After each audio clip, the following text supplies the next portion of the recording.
kekuatanku, penolong dalam kesesakan. Kau sangat terbukti,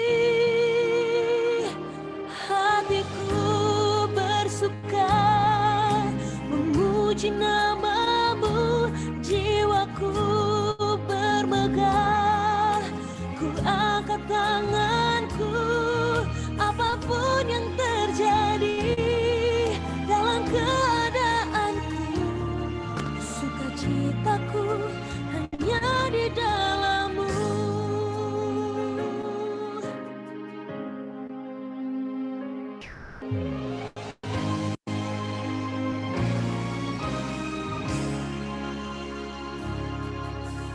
Yesus, sukacitaku. Yesus, kekuatanku, penolong dalam kesesakan. Kau sangat terbukti, hatiku bersuka memuji namamu, jiwaku bermegah, ku angkat tanganku apapun yang terjadi dalam keadaanku, sukacitaku hanya di dalam-Mu. Sukacitaku Tuhan tak ditentukan oleh keadaanku dan masalahku.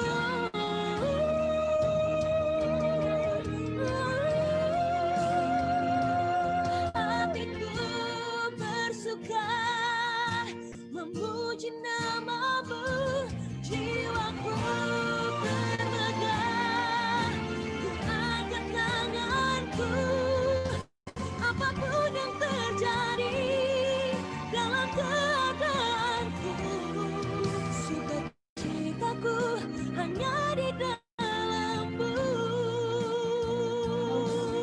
Apapun yang terjadi dalam keadaanku, sukacitaku hanya di dalam-Mu.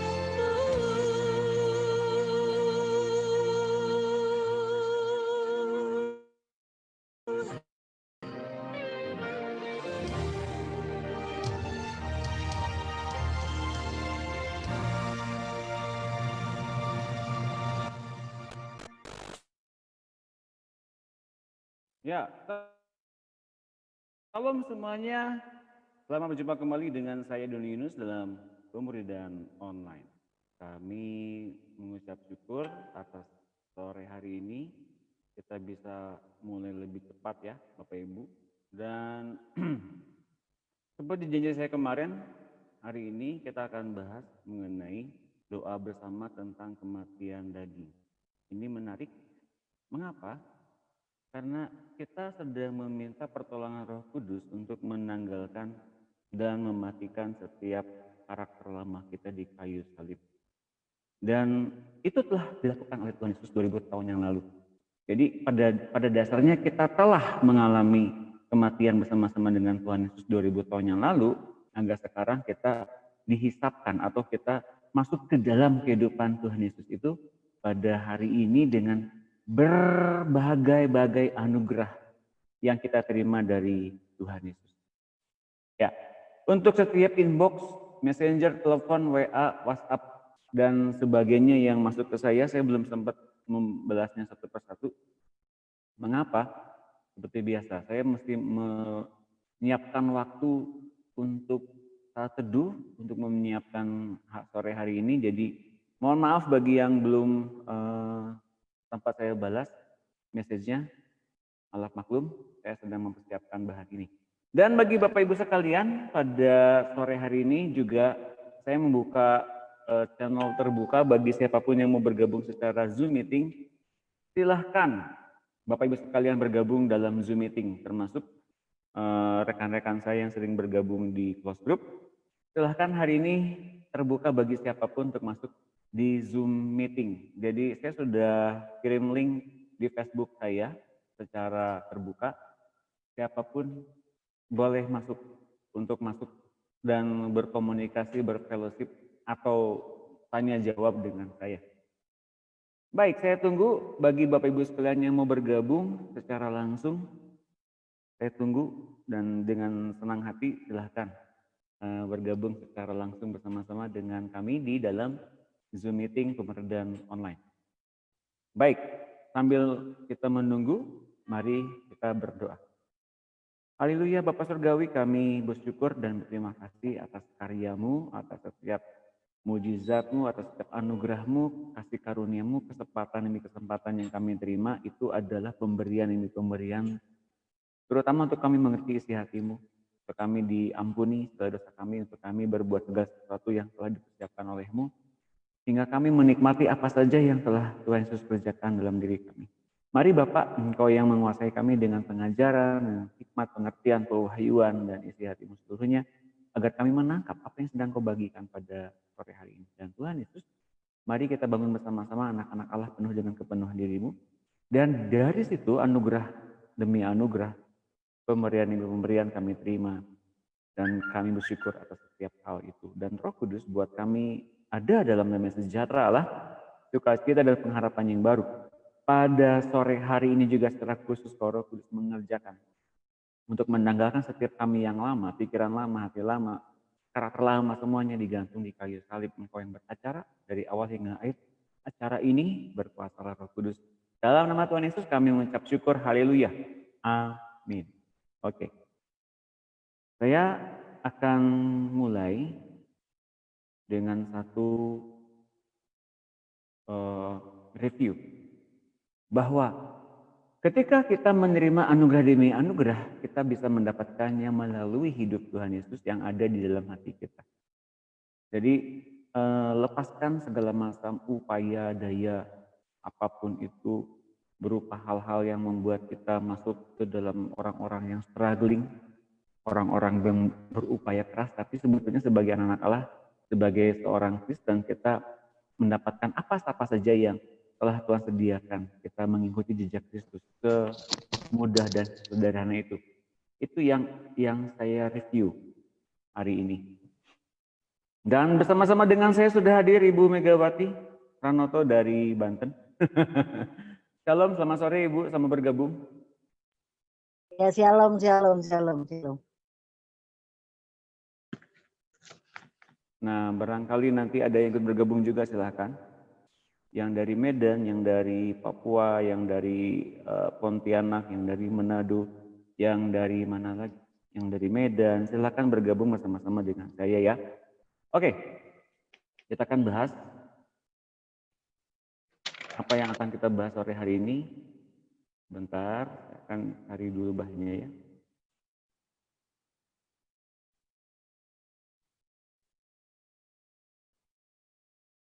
Ya.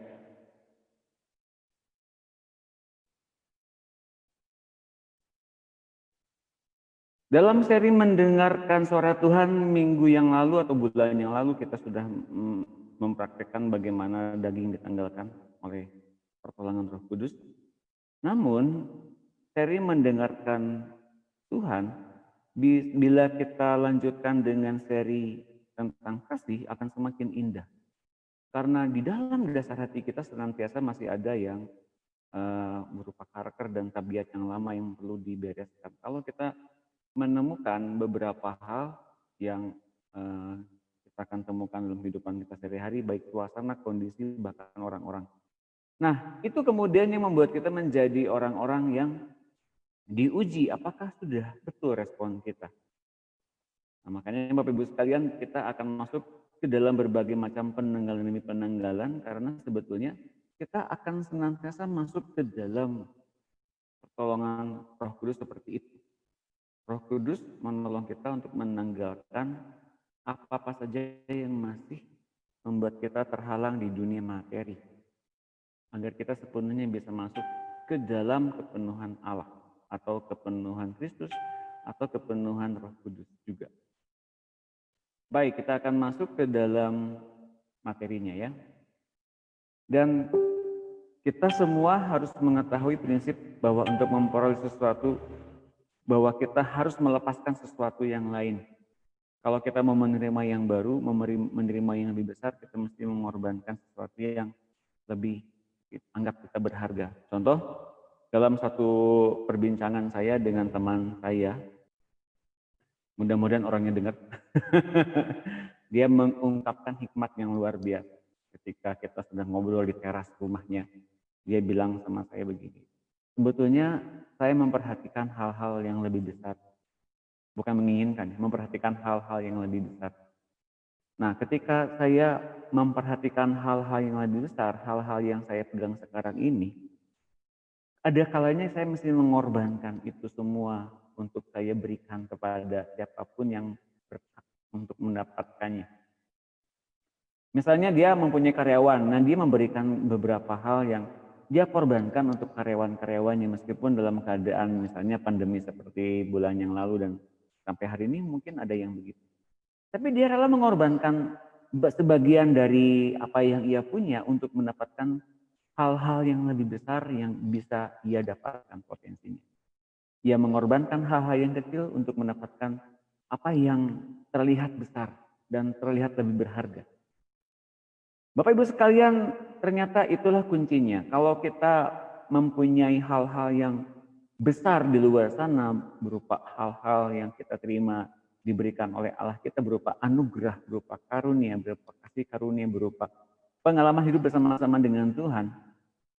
Hari-hari ini kita mungkin diberikan kesempatan untuk mengorbankan sesuatu yang kita sukai atau yang kita anggap itu berharga. Contohnya, mungkin kita pikir uang. Sebetulnya yang paling mahal sekarang bukan uang.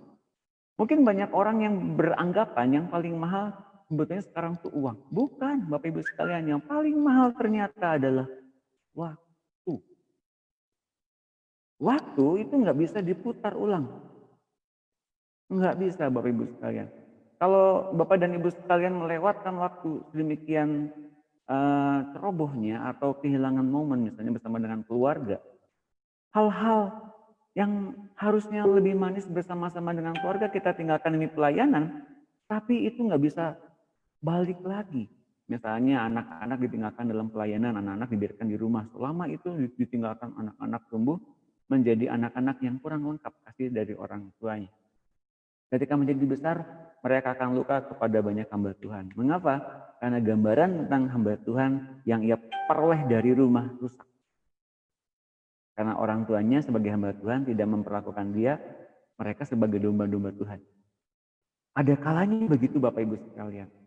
Nah makanya kita mengerti bahwa kita sekarang harus mengorbankan hal-hal yang kecil untuk kita mendapatkan hal-hal di luar sana yang dijanjikan oleh Allah. Itu ada dalam anugerah. Nah saya akan mulai tadi dengan pernyataan tersebut. Dalam kebenaran yang kita terima bahwa Allah lah sang pelipat ganda. Berikan kepada Allah apapun saja yang kita korbankan, yang kita anggap itu berharga bagi kita, maka kita akan menerimanya kembali berlipat kali ganda. Itu adalah hukum di dalam dunia roh, kerajaan Allah. Tidak ada yang rugi. Kita akan mengerti bahwa tangan Allah adalah tempat yang tepat untuk seseorang menyerahkan hidupnya. Dan Allah lalu akan melipat gandakannya. Lalu begitu. Anugerah Allah selalu bekerja di dalam diri seseorang yang memberi persembahan. Ini universal, bukan cuma uang, tapi waktu, tenaga, dan sebagainya. Tanpa persembahan, kita tidak akan memperoleh apa-apa. Mereka yang memberi dagingnya dimatikan akan memperoleh berkatnya dan lebih dari itu memperoleh hidupnya bahkan berlimpah-limpah. Ada pertukaran hidup sebenarnya dalam ketika kita mengorbankan waktu dan kemudian tenaga dan kemudian waktu-waktu itu untuk kepada waktu-waktu untuk saat teduh misalnya gitu. Ada pertukaran hidup sebetulnya Hidup yang kita gunakan untuk tadinya nonton TV, untuk kita mungkin hangout dengan teman-teman ngomongin tentang apa sambil ngopi gitu ya. Tapi kita gantikan dengan waktu-waktu yang berharga dengan Tuhan. Nah, saat itulah maka ada pertukaran hidup yang berlimpah-limpah itu. Dan hidup Allah jauh lebih besar daripada hidup kita. Maka Allah memberikan hidupnya yang berlimpah-limpah itu karena kebesaran kasih karunia-Nya. Nah, itu nanti ada ayatnya di Keluaran 20 ayat 24. Keluaran 20 ayat 24. Ini Ibu Mega yang lain pada nggak masuk nih. Ibu Mega saja yang bergabung dengan saya. Tidak apa-apa. Nanti mungkin persiapan besok ya biar on fire semuanya yang close group. Mungkin. Oke, kita akan buka ayatnya di dalam Keluaran 20 ayat 24. Kau buatlah bagiku mezbah dari tanah dan persembahkanlah di atasnya korban bakaranmu dan korban keselamatanmu, kambing dombamu dan lembu sapimu. Pada setiap tempat yang kutentukan menjadi tempat peringatan bagi namaku, aku akan datang kepadamu dan memberkati engkau. Lukas 6 ayat 38, berilah dan kamu akan diberi. Itu hukumannya, berilah hukumannya ya. Maksudnya hukum di dalam dunia roh atau dalam kerajaan Allah. Atau dalam secara universal pun begitu. Berilah dan kamu akan diberi. Suatu takaran yang baik, yang dipadatkan, yang digoncang, dan yang tumpah keluar akan dicurahkan ke dalam ribaanmu. Sebab ukuran yang kamu pakai untuk mengukur akan diukurkan kepadamu. Itu hukum yang sangat mudah untuk dilakukan. Berilah, kata Tuhan, dan kamu akan diberi. Jadi apa yang kita berikan tuh nggak akan hilang loh. Kenapa? Suatu takaran yang baik, yang dipadatkan, yang digoncang, dan yang tumpah keluar, kita nggak akan kehilangan apapun karena kita mungkin kelebihan atau mungkin kita terlalu banyak memberikan, akan diserahkan ke dalam ribaanmu. Sebab ukuran yang kamu pakai untuk mengukur akan diukurkan kepadamu. Kalau kita menakarnya dengan luas, kalau kita menakarnya dengan panjang, lebar, untuk menakarnya gitu ya, dan kemudian kita memberikannya juga dengan seukuran itu, maka kemudian diukurkan balik kepada kita sebanyak itu dan seluas itu, dan kita nggak mungkin nggak bisa sampai dengan kita penuh itu, semua akan dibalikan lagi kepada kita sebetulnya. Asal hukum yang terutama itu beri dahulu, beri dirimu bagi kerajaan Allah, beri hidupmu di hadapan Tuhan sebagai hidup yang mempunyai arti, yaitu ibadah yang sejati. Itu udah persembahan yang benar-benar Tuhan inginkan. Mempersembahkan tubuh kita di hadapan Allah. Itu persembahan yang hidup, yang sejati. Nah, kemudian di dalam ayat berikutnya,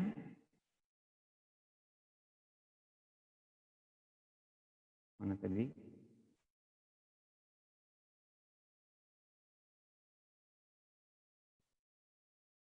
Bentar, tiba-tiba hilang. Oke, bentar ya.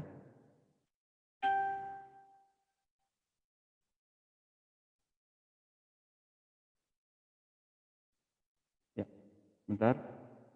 Tiba-tiba hilang.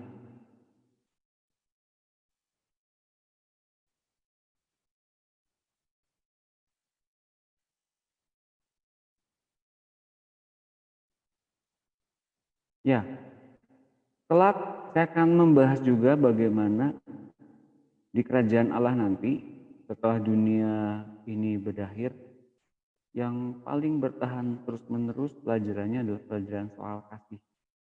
Sementara soal nubuat, hikmat, semua akan berakhir. Karena hari-hari ini pekerjaan-pekerjaan Allah membutuhkan hikmat, nubuatan, dan lain-lain.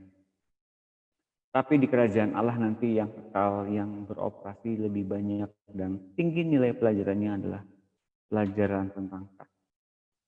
Lukas 6 ayat 38 tadi ya, berilah dan kamu akan diberi. Kemudian Lukas 18 ayat 29, kata Yesus kepada mereka, sesungguhnya aku berkata kepadamu, setiap orang yang karena kerajaan Allah meninggalkan rumahnya, atau istrinya, atau saudaranya, atau orang tuanya, atau anak-anaknya, akan menerima kembali berlipat ganda pada masa ini juga, dan pada zamannya akan datang ia akan menerima hidup yang kekal. Bayangkan itu.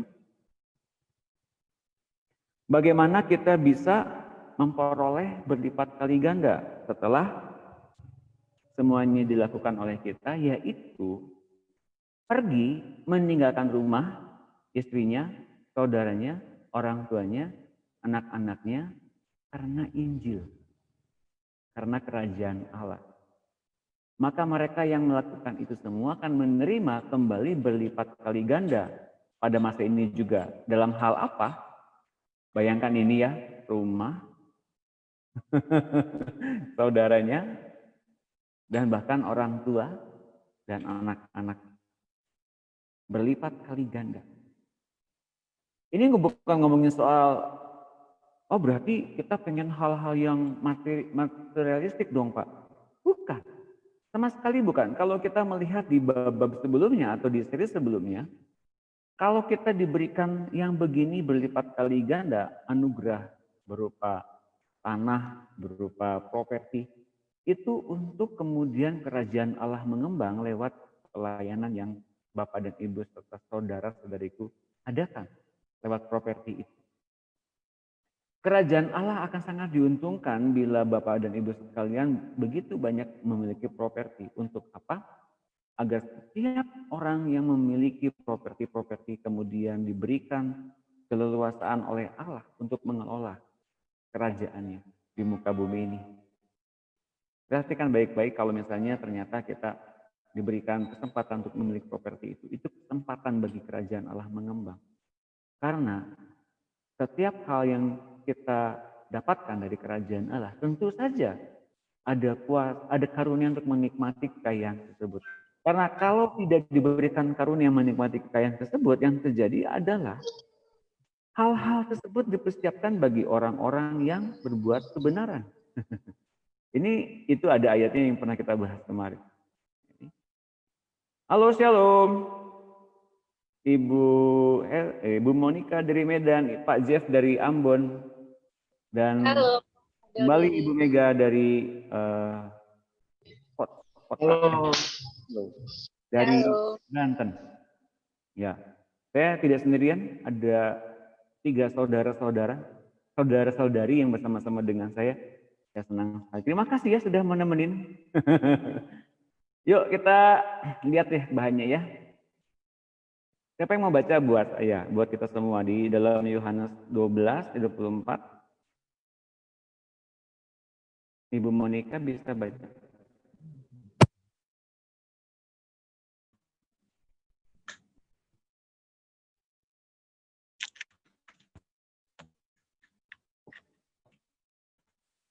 Baca nggak Bu?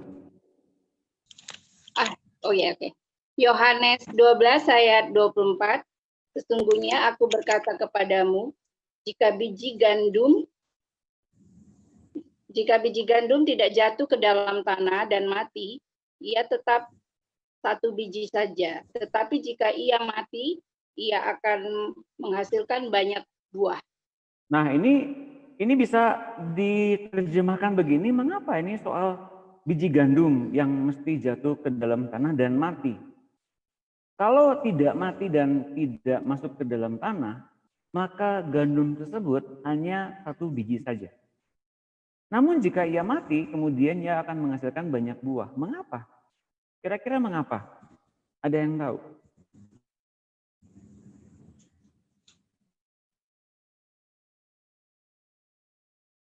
Ada yang tahu nggak? Setelah mati, terus dia itu jadi mengeluarkan benih. Jadi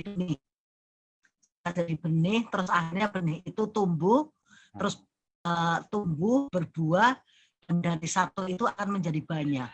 Betul, luar biasa. Tepuk tangan buat Ibu Mega. Setelah mengikuti pembelajaran online, hikmat makin bertambah. Ya, apapun biji yang jatuh ke dalam tanah, pasti akan mati. Mengapa? Karena ia akan terkubur dan pecah kulit. Nah ini yang paling kita harus tahu ya. Ketika pecah kulit, benih di dalam itu ternyata ada pokok benihnya. Ada, kalau dalam buah mangga itu ada lembaganya. Ada pokok kehidupan yang dipunyai oleh benih itu. Dan ketika pokok kehidupan itu keluar di dalam tanah, ia menjadi pecah kulit di dalam tanah dan membentuk kehidupan yang baru yang berlimpah-limpah. Oke, bisa dimengerti ya. Dan ketika ia mati di dalam tanah, justru ia bisa berbuah lebat. Itu yang luar biasa. Ini membuktikan bahwa kalau kita mati daging, yang berbuah lebatnya itu siapa? Hidup Yesus yang ada di dalam diri kita.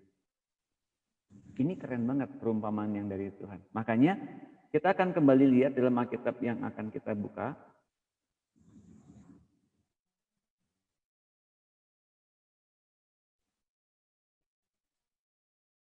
Perkara mengenai menyerahkan nyawa.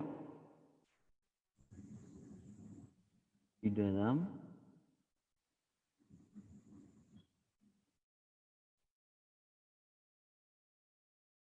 mana? Nah ya.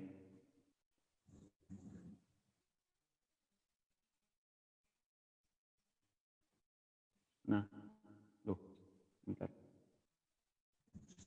Saya akan buka di kitab Perjanjian Baru.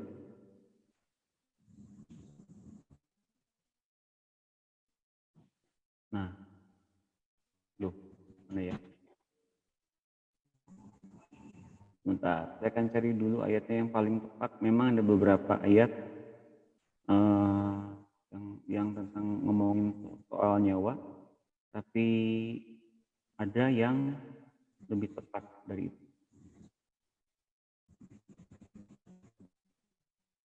Ya.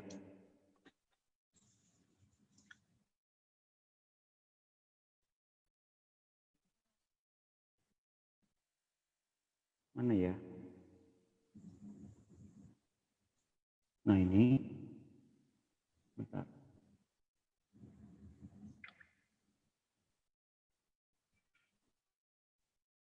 Menyerahkan nyawa, mendapatkannya. Bentar. Menyerahkan. Oke. Nanti kalau yang bertanya boleh ya, yang sekarang ikut Zoom, Pak Jeff, Bu Monika sama Bu Mega, silakan nanti mau bertanya boleh ya. Ini biasanya Bu Esther sering ikutan Zoom, tapi entah kenapa. Oke. Ya.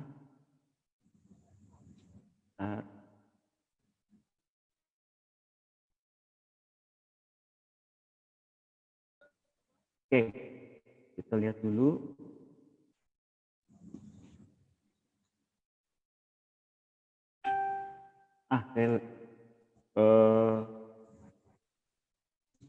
Kalau nggak salah itu memang ayatnya ya. Bentar.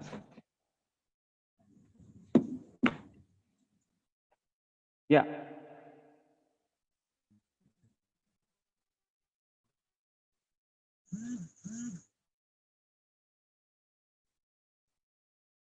Loh, ada. Bentar.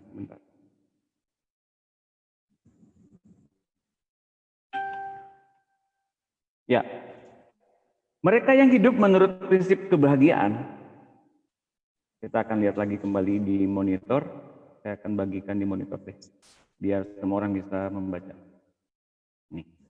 Mereka yang hidup menurut prinsip kebahagiaan akan selalu berseru-seru kepada Tuhan untuk meminta penyelesaian masalah mereka, termasuk bila terjadi konflik antara kepentingan pribadi dengan kehendak Tuhan. Jadi ada kalanya seseorang ingin bahagia. Siapa yang nggak pengen bahagia? Coba kira-kira yang di sini yang hadir Zoom meeting, ada yang nggak pengen bahagia? Mau Pak.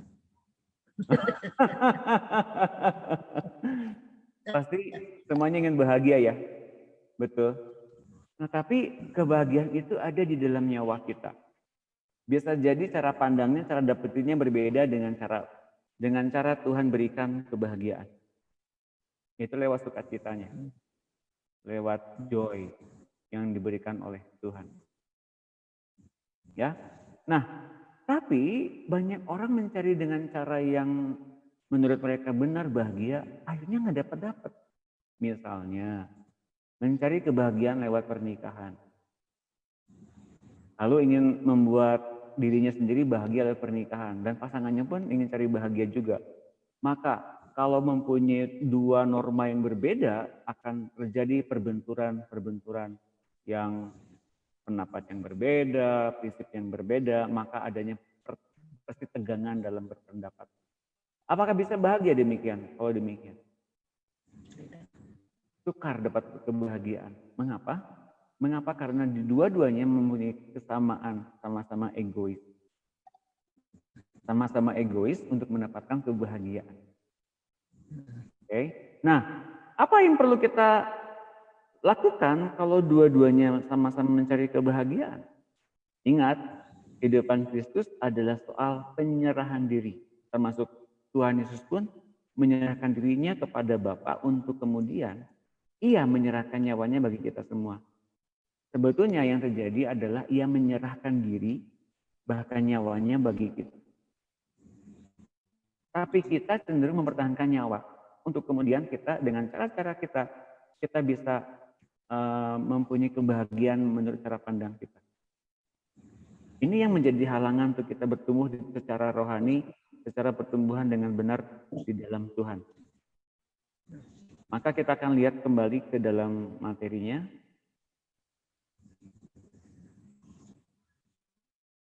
Mereka akan berdoa untuk dikuatkan oleh Tuhan atau diberi kekuatan baru untuk menghadapi masalahnya.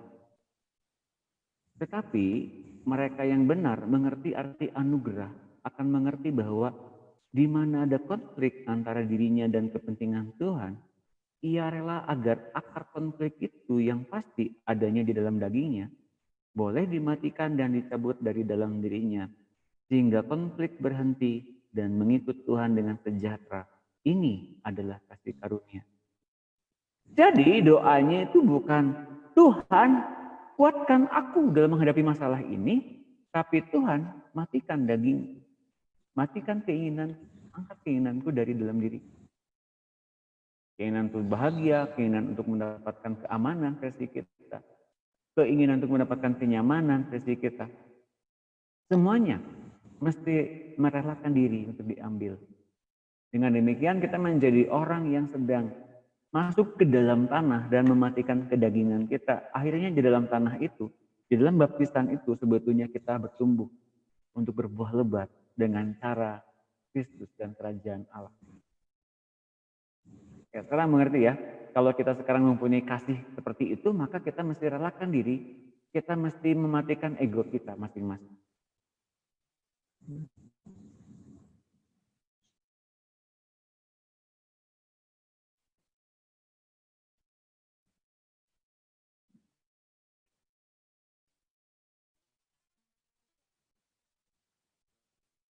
Oke. Kembali ke laptop. Ya. Ya. Jadi bukan minta tolong Tuhan kuatkan saya. Tapi sebetulnya yang terjadi adalah Tuhan matikan semua kedagingan di dalam diri saya. Itulah yang dinamakan dengan doa kematian daging. Ya, kita doa sama-sama sebentar. Ya, terutama bagi saudara-saudariku yang ikut Zoom meeting, yuk kita doa sama-sama, ikuti kata-kata saya. Tuhan Yesus, saya percaya hadirat-Mu lebih besar, kuasa-Mu lebih besar, dan nyawa-Mu lebih berlimpah-limpah daripada semua yang aku punya. Sekarang saya minta Roh Kudus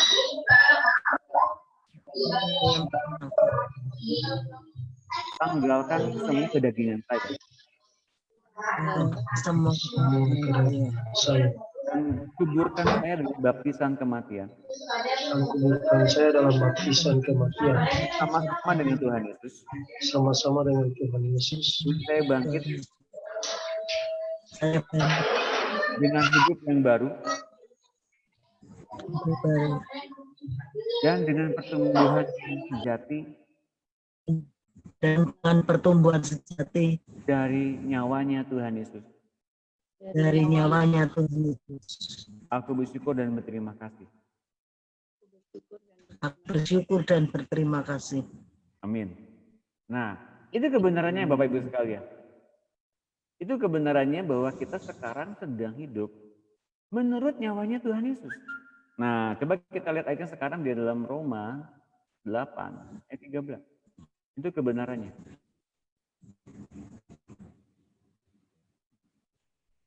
Ibu Mega bisa tolong bacakan?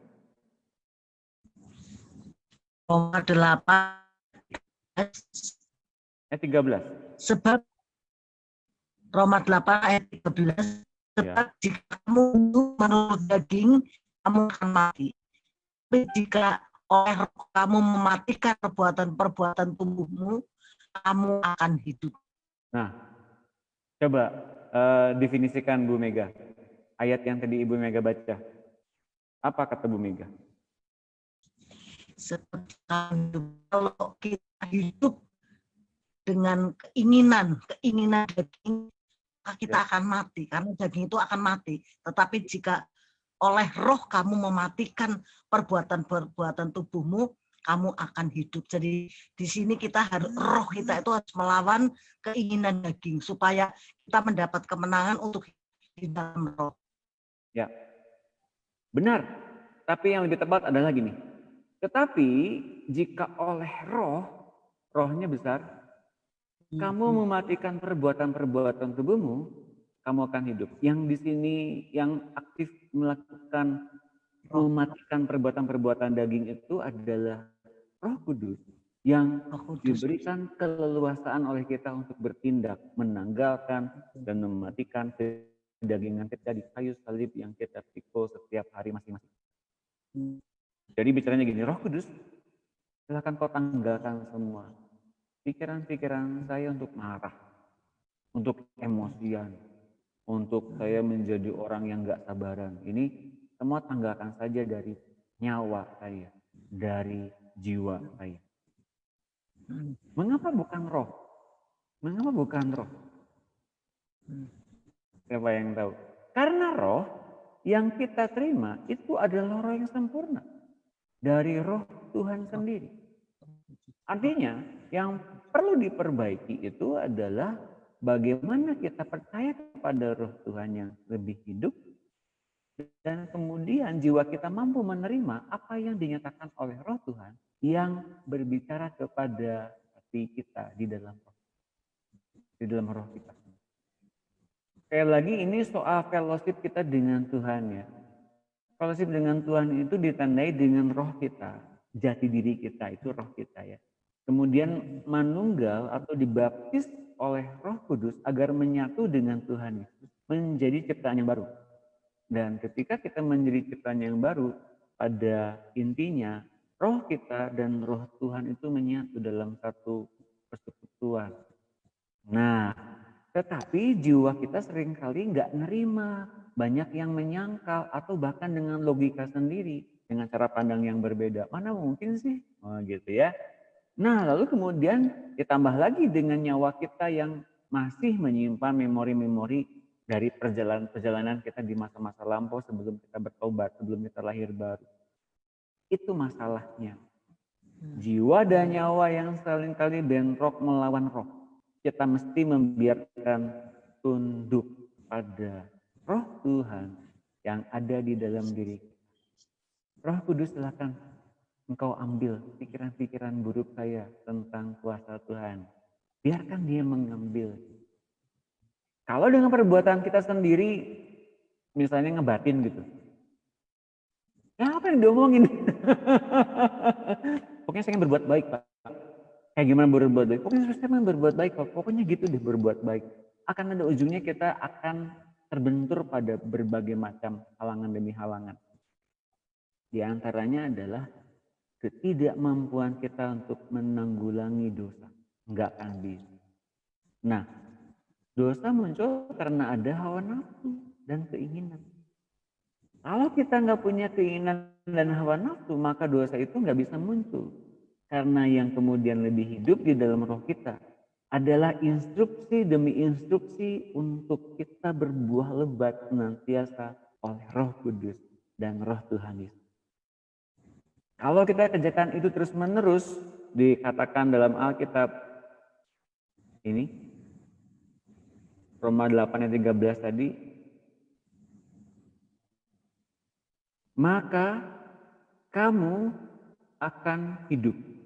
Nah, hidup bukan berarti hidup soal biologis saja, bernafas, makan. Bukan, tapi hidup itu bukan saja bernafas dan makan dan kemudian bisa hal-hal secara natural, tapi juga secara supranatural. Apa yang dijanjikan oleh Tuhan kita bisa menerimanya. Keselamatan di dunia ini juga kita bisa menerimanya, diantaranya dengan kita bisa menerima setiap janji-janji Allah tergenapi dalam hidup kita. Di antaranya itu. Maka itu dikatakan hidup. Hubungan dengan keluarga hidup, hubungan dengan rumah tangga kita hidup, hubungan dengan sesama kita hidup. Di gereja kita jadi dampak yang baik, di masyarakat juga apalagi. Dalam kewarganegaraan kita, di dalam Indonesia ini, kita jadi teladan bahkan. Nah, itu dikatakan hidup seperti itu. Nah, kalau kita lihat sama di dalam Kolose 3 ayat 5, ini lebih jelas lagi. Pak Jeff, bisa tolong baca, Pak.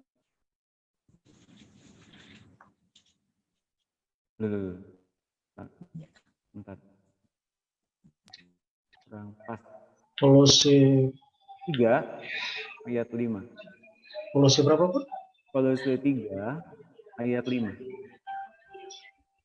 Mana ya? Bentar. Nah, itu dia. Ini di monitor.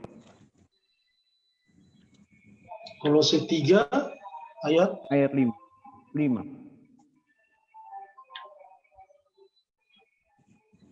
Kolose 3 ayat 5.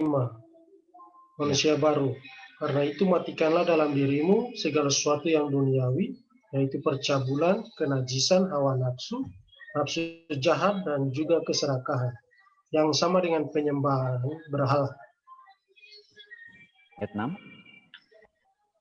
Ayat 6, semuanya itu mendatangkan murka Allah atas orang-orang durhaka. Ya, semuanya itu mendatangkan murka Allah atas orang-orang yang tidak taat atau durhaka. Dalam TB2, orang-orang yang tidak taat. Terjemahan bahasa Indonesia yang 2 itu bukan durhaka tapi tidak taat. Dua-duanya benar. Tapi mengacu ke mungkin terjemahan edisi NIV-nya dan sebagainya mungkin disobedience atau ketidaktaatan. Di ayat ini kita akan coba dibaca lebih lengkap. Semuanya itu mendatangkan murka Allah atas orang-orang yang tidak taat. Apa yang disebut orang-orang yang tidak taat yang dimurkai oleh Allah? Adalah orang-orang yang belum mati apanya? Yang keduniawiannya. Oh kan? Itu kan? Orang-orang yang belum mati keduniawiannya yang didefinisikan, yang disebutkan dengan keduniawian itu adalah hal-hal yang sama dengan penyembahan berhala. Jadi hal-hal yang di dunia itu ternyata penyembahan berhala loh. Yang yang dijabarkan sebagai bentuk-bentuk percabulan, kenajisan, hawa nafsu, lihat itu, nafsu jahat, dan juga keserakahan. Jadi Allah itu menyenangi orang-orang yang taat. Nah, orang-orang yang tidak taat diterjemahkan sebagai orang-orang yang masih ada dalam dirinya hal-hal yang duniawi. Hal-hal yang duniawi itu diterjemahkan sebagai hal-hal yang sama dengan penyembahan berhala. Yaitu dijabarkan ke dalam bentuk perbuatannya, percabulan, kenajisan, hawa nafsu, nafsu jahat, dan keserakahan. Oke. Oke. Kok bisa begitu ya? Jadi sekarang yang punya nafsu jahat atau hawa nafsu itu adalah orang-orang yang menyembah berhala dong? Iya. Nggak menyembah Tuhan? Enggak. Nah, yo. Kita buka lagi di Yakobus 3. Yakobus 3.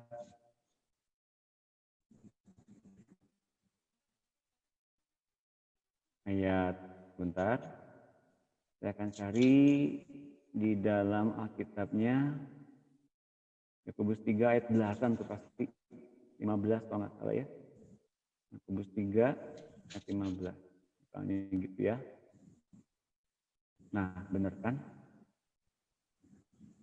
Ibu Monica bisa baca ya? Yakobus 3 ayat 15. Dari 14, Bu. 14. Oke, Yakobus 3 ayat 14. Jika kamu menaruh perasaan iri hati dan kamu mementingkan diri sendiri, janganlah kamu memegahkan diri dan janganlah berdusta melawan kebenaran. 15. Itu bukanlah hikmat yang datang dari atas, tetapi dari dunia, dari nafsu manusia, dari setan-setan. Waduh. Ini lebih jelas ya. Yakobus 3 ayat 14-15. Kalau adanya iri hati. Siapa yang masih punya iri hati? Di sini enggak, di sini udah baik-baik. Semua yang ikut Facebook semua baik-baik, nggak ada iri hatinya. Di luar ya sama juga. Bagus-bagus semuanya ya. Udah ada iri hati. Iri hati masih ada. Mementingkan diri sendiri atau egosentris atau egois. Masih ada nggak? Udah nggak ada juga Pak, udah bagus Pak. Oke lah. Janganlah kamu memegahkan diri dan janganlah berdusta melawan kebenaran. Itu bukanlah hikmat yang datang dari atas, tapi dari dunia, dari nafsu manusia, dari setan-setan. Nah tuh, gimana? Jadi namanya egois, iri hati, egosentris, boasting, menyombongin itu ya. Itu asalnya dari mana? Dari setan-setan. Membentuk dunia hingga manusia terbentuk karakter dari dunia yang tidak lain adalah ciptaannya si setan-setan itu. Jadi kalau kita masih punya egois, punya kepentingan diri sendiri, lalu kemudian itu diterjemahkan, itu kita bukan dari atas ternyata, bukan dari kerajaan Allah ternyata. Masih ada unsur setannya. Jelas ya? Nah, lebih lanjut lagi, kemudian saya teruskan lagi tadi ayat 15, sekarang 16-nya. Ibu Monica terus baca lagi tolong. 16 Ibu. Ayat 16. Sebab di mana ada iri hati dan mementingkan diri sendiri, di situ ada kekacauan dan segala macam perbuatan jahat. Nah, kalau ada kekacauan, ada yang namanya egosentris, egoisme, maka akan timbul yang namanya kekacauan dan segala perbuatan jahat. Dibikin bertengkar, dibikin kacau, dibikin perpecahan, dibikin pertikaian, dibikin gak kondusif semuanya. Nah, itu dari iri hati dan egosentris.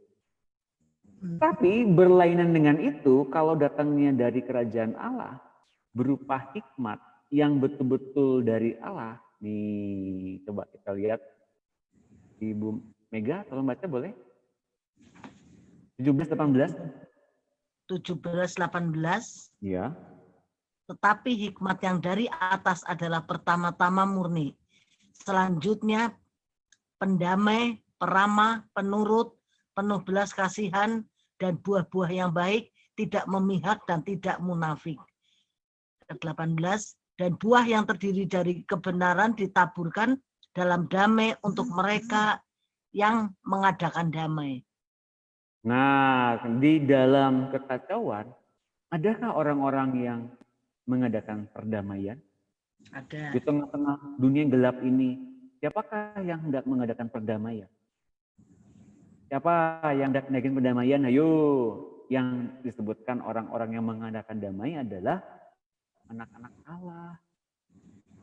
Kalau bukan yang ngadain damai, artinya bikin bentrok atau ngegosipin orang, bikin hoax, bahkan belum tentu kabarnya. Kalaupun udah tentu kabarnya benar, tapi kita ngomongin seperti menggonjang-ganjingkan berita itu, kita nggak bikin damai, kita bikin kacau. Meskipun beritanya benar, tapi kita jadi penggosip, penyebar kekacauan. Nah, kalau yang menyebar kekacauan itu bukan anak-anak Allah. Mengapa? Hikmat yang dari atas pertama-tama murni. Apa murni? Segala motivasi yang kita punya yang muncul dari hati kita, datangnya dari Tuhan. Kerinduannya datangnya dari Tuhan.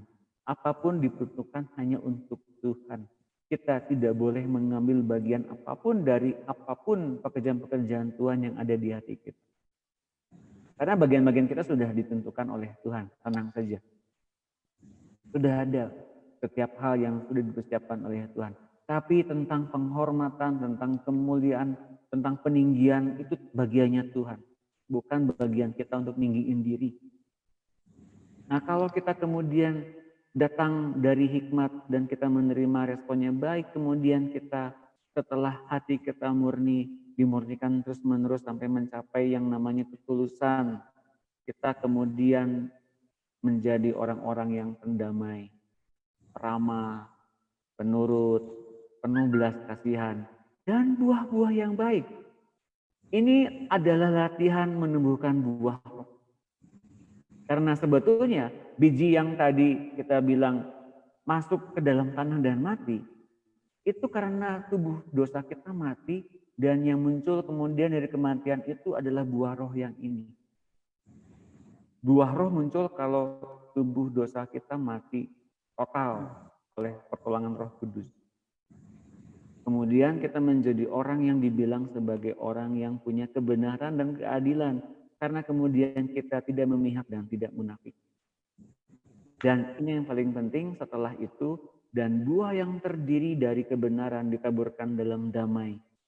Kita ngerjainnya dalam damai, bukan ngomongin soal siapa yang benar, siapa yang salah. Kita beritain firman saja. Nggak maksain juga orang untuk menerima apa yang kita anut itu, apa yang kita terima itu. Bukan maksain juga, yang penting ditaburkan dalam damai untuk mereka yang mengadakan damai. Yuk kita ngadain damai, bukan ngadain mana yang paling tepat, mana yang paling benar, mana yang paling kudus, bukan.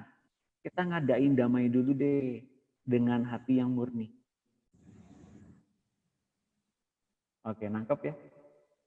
Itu bagaimana kita memunculkan kasih yang asalnya dari Tuhan yang sudah ditanamkan di dalam hati kita.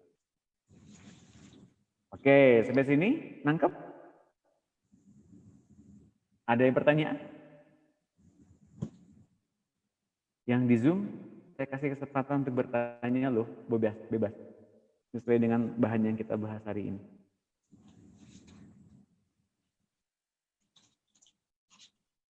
Oke, kalau nggak pertanyaan saya terus loh. Terusin ya. Oke, saya terusin. Nah, lalu apa hubungannya dengan kepenuhan Kristus? Anugerah dan kepenuhan Kristus. Apa hubungannya?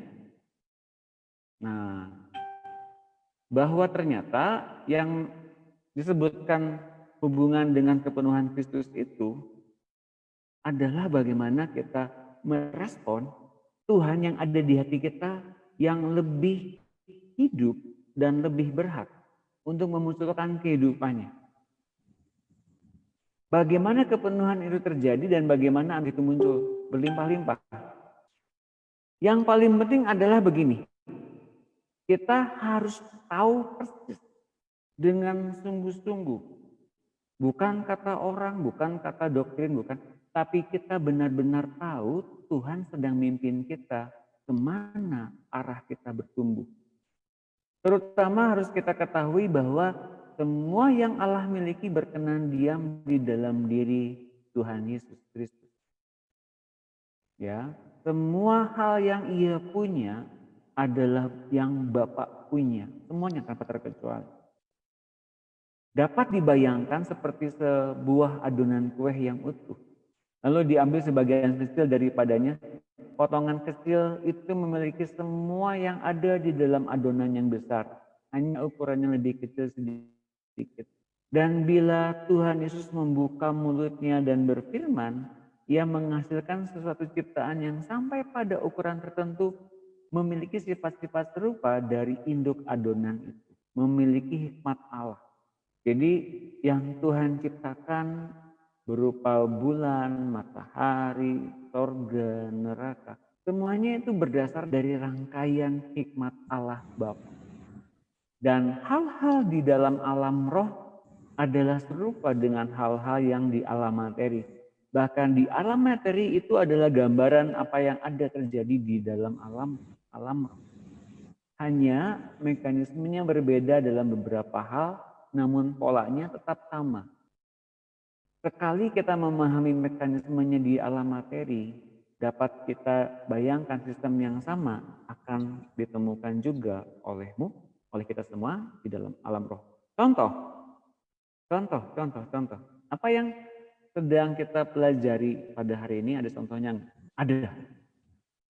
Contohnya adalah bagaimana sekarang mungkin ada pengobatan alternatif yang kemudian kalau ada orang yang kena kanker, kemudian si kankernya dipindahin ke binatang hidup, misalnya kambing atau domba.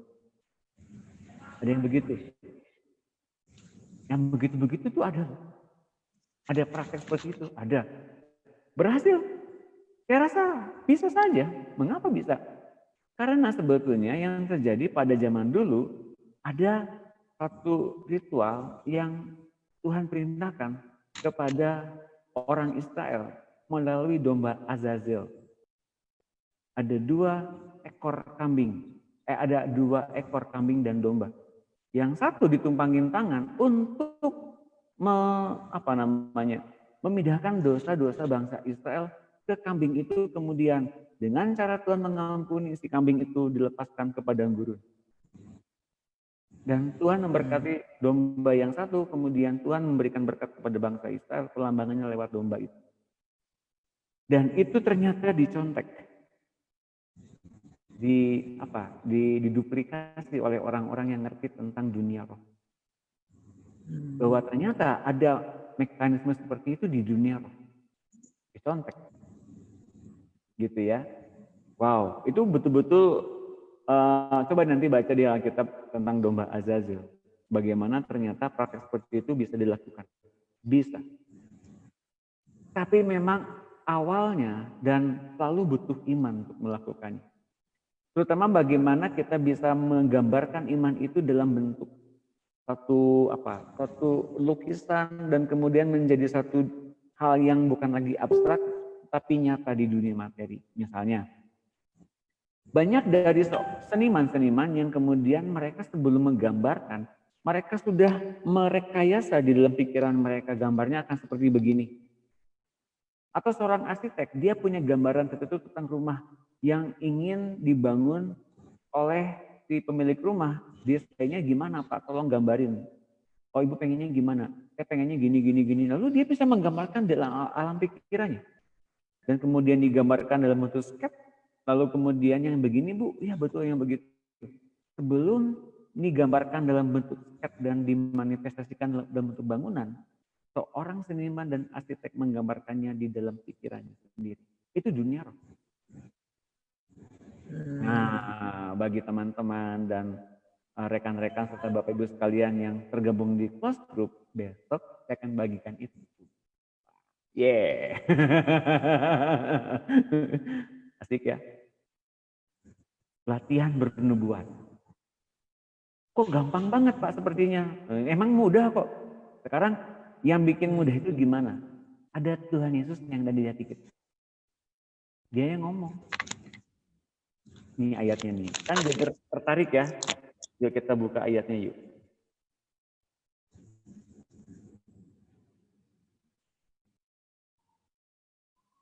Oke, saya buka di Markus. Markus ya.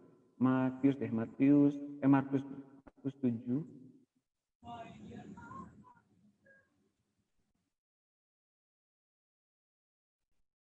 Itu.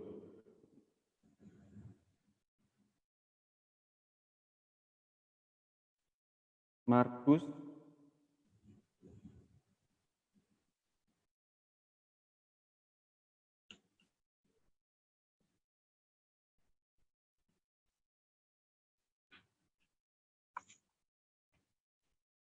Markus 7 ayat 21.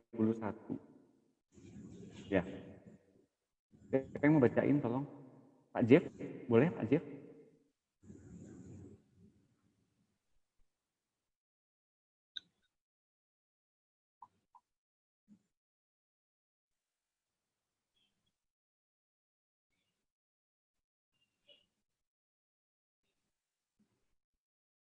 Markus 7. Markus 7 ayat 21. Kayaknya Pak Jeffnya nggak bisa. Ibu Mega boleh tolong bacain? Itu Pak Jim.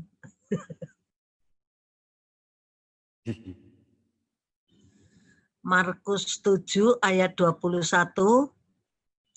Sebab dari hati orang timbul segala pikiran jahat, percabulan, pencurian, pembunuhan. Ya. Dari hati orang timbul pikiran. Dari hati orang timbul pikiran. Ini sebetulnya isi hati kita tuh isinya pikiran-pikiran. Ini pikiran-pikiran itu bukan di sini. bukan di sini pikiran-pikiran. Tapi di hati. Tepatnya roh pikiran-pikiran di hati itu. Bukan. Sekarang pikiran-pikiran itu dalam bentuk apa sih? Seperti sang arsitek menggambarkan sketsnya itu dalam bentuk pikiran juga, betul? Tapi itu berupa apa? Berupa sinyal-sinyal. Sinyal-sinyal apa? Sinyal-sinyal yang terbentuk dalam otaknya, dalam hatinya, atau apa? Dalam bentuk pikiran-pikiran, dalam bentuk roh. Dan terwujud dalam bentuk materi kelak, dalam bentuk bangunan kalau dibangun oleh kontraktor. Jadilah bentuk materi bangunan. Tapi awalnya berupa apa? Gagasan, ide, ilham. Dan itu adalah roh. Berbentuk roh-roh. Jadi kalau saya bilang soal roh-roh itu bukan berarti roh halus gitu. Bukan berarti itu aja. Tapi berupa roh pikiran-pikiran. Gitu. Nah, kalau dalam hati kita ada pikiran-pikiran seperti begitu, dalam hatinya Tuhan pun punya pikiran-pikiran. Wah, ini keren nih. Kita buka di dalam Markus 4 kalau nggak salah. Markus 4.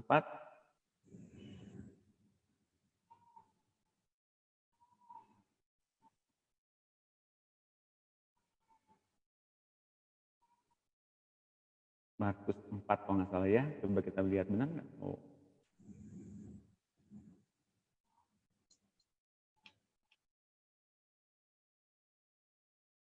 Saya cari dulu Markus 4. Ayat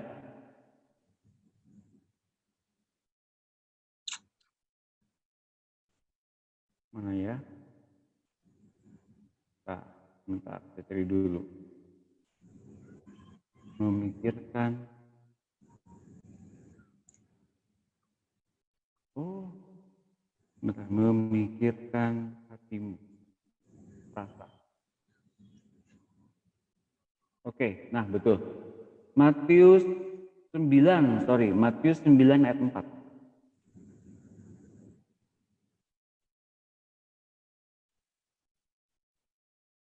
Ya, Ibu Monica, bisa tolong bacakan?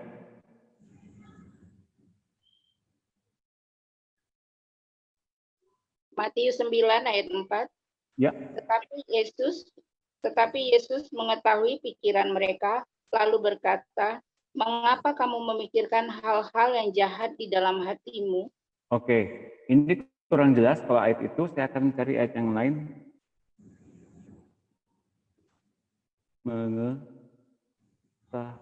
Mengetahui hatinya. Nah, Markus 2 ayat 8 ini dia ayat. Lagi Bu Monica.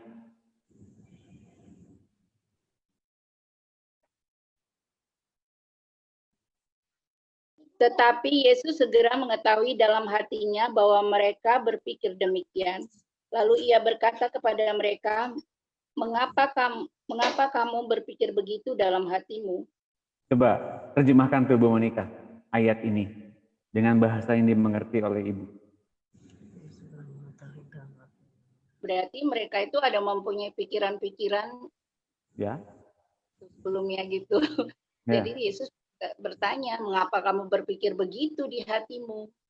Oke, mereka punya pikiran-pikiran dan Yesus tahu dari mana asalnya. Dari hati. Dari hatinya siapa?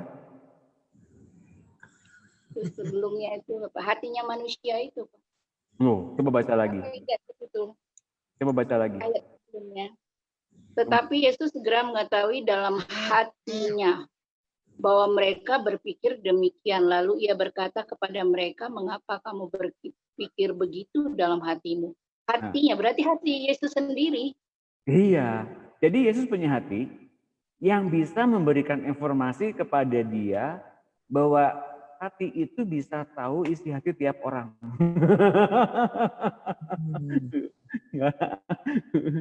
Diaplikasikan kepada hidup kita.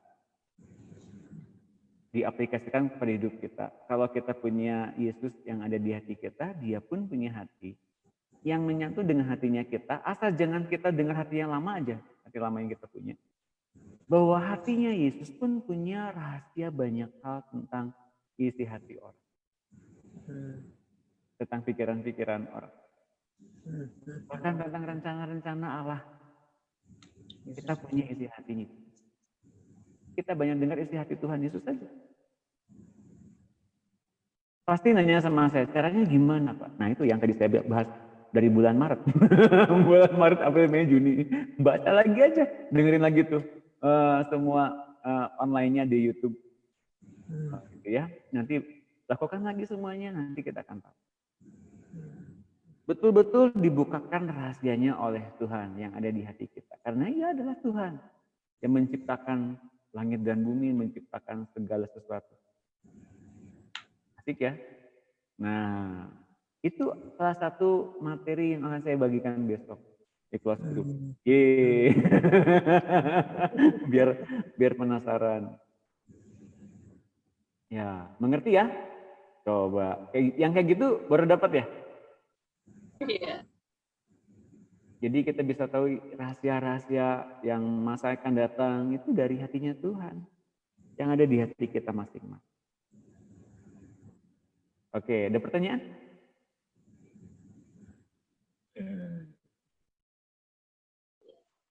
Oke, kita lihat dulu ayatnya. Yohanes 1 ayat 16. Terusin dulu sampai ada pertanyaan.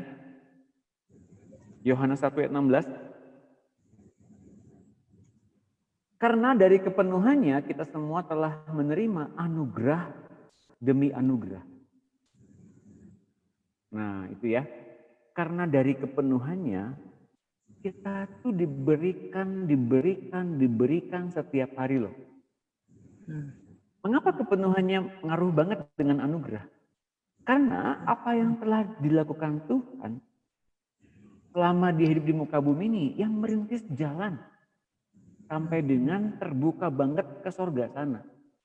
Hanya dengan iman. Iman percaya kepada dia dan perkataannya saja. Betulan. Dia merintis dan kita tinggal ngikutin aja. Dan menikmati apa yang telah ia kerjakan bagi kita semua. Makanya, kalau dari kepenuhannya kita tuh dibukain kesadaran kita bahwa kita tersembunyi hidup kita di balik hidupnya Tuhan. Anugerah demi anugerah. Diberikan. Kalau kita semakin sadar, kita tuh bukan orang lagi. Bukan manusia biasa lagi, tapi anak Allah. Yang sedang menerima kebaikan demi kebaikan dari Allah kita. Dan itu hanya bisa dilakukan melalui hidupnya Tuhan Yesus yang menyambung roh kita di hadapan Allah. Oke, ngerti ya? Jadi kalau kita masih bersikap sebagai manusia daging bisa nggak? Nggak bisa. Betul-betul nggak bisa. Kita nggak bisa memahami itu dengan cara pandang Tuhan Yesus. Nggak bisa. Oke. Kolose 1 ayat 19. Karena seluruh kepenuhan Allah berkenan tinggal di dalam Dia. Dan melalui dialah Allah memperdamaikan segala sesuatu dengan dirinya, baik yang ada di bumi maupun yang ada di sorga, sesudah ia mengadakan pendamaian dengan darah salib Kristus. Jadi Allah berkenan tinggal di dalam diri Yesus. Untuk kemudian di dalam diri Yesus semuanya menjadi satu kerajaan milik Tuhan Yesus, untuk kemudian diperdamaikan dengan Allah. Keren banget, panjang ceritanya. Efesus 4 ayat 13. Ini nih artinya ada satu yang akan kita tuju, yaitu apa? Kesatuan iman dan pengetahuan yang benar tentang Yesus itu siapa. Lalu kita mencapai kedewasaan penuh, roh kita matang bersama-sama dengan Tuhan Yesus, dan kita mencapai tingkat pertumbuhan rohani, spiritual journey yang kita bahas waktu hari Rabu kemarin, sesuai dengan kepenuhan Kristus.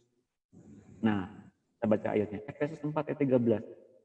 Apa itu anugerah, nyambungnya kepada kepenuhan Kristus? Bahwa kita setelah memahami anugerah ini, kita capai dengan cara-cara yang tepat seperti apa yang telah Tuhan Yesus buka perintisannya, lewat hidupnya. Lewat nanggalin kedagingan dan kemudian ngikutin hidupnya Tuhan Yesus. Sampai dengan kapan? Sampai dengan kita semua telah mencapai kesatuan iman dan pengetahuan yang benar tentang anak Allah, kedewasaan penuh dan tingkat pertumbuhan yang sesuai dengan kepenuhan Kristus. Sampai di situ dulu. Apakah semua sudah tercapai? Belum. Kenapa belum? Karena banyak orang Kristen masih ngomongin soal perdebatan yang tidak terlalu penting.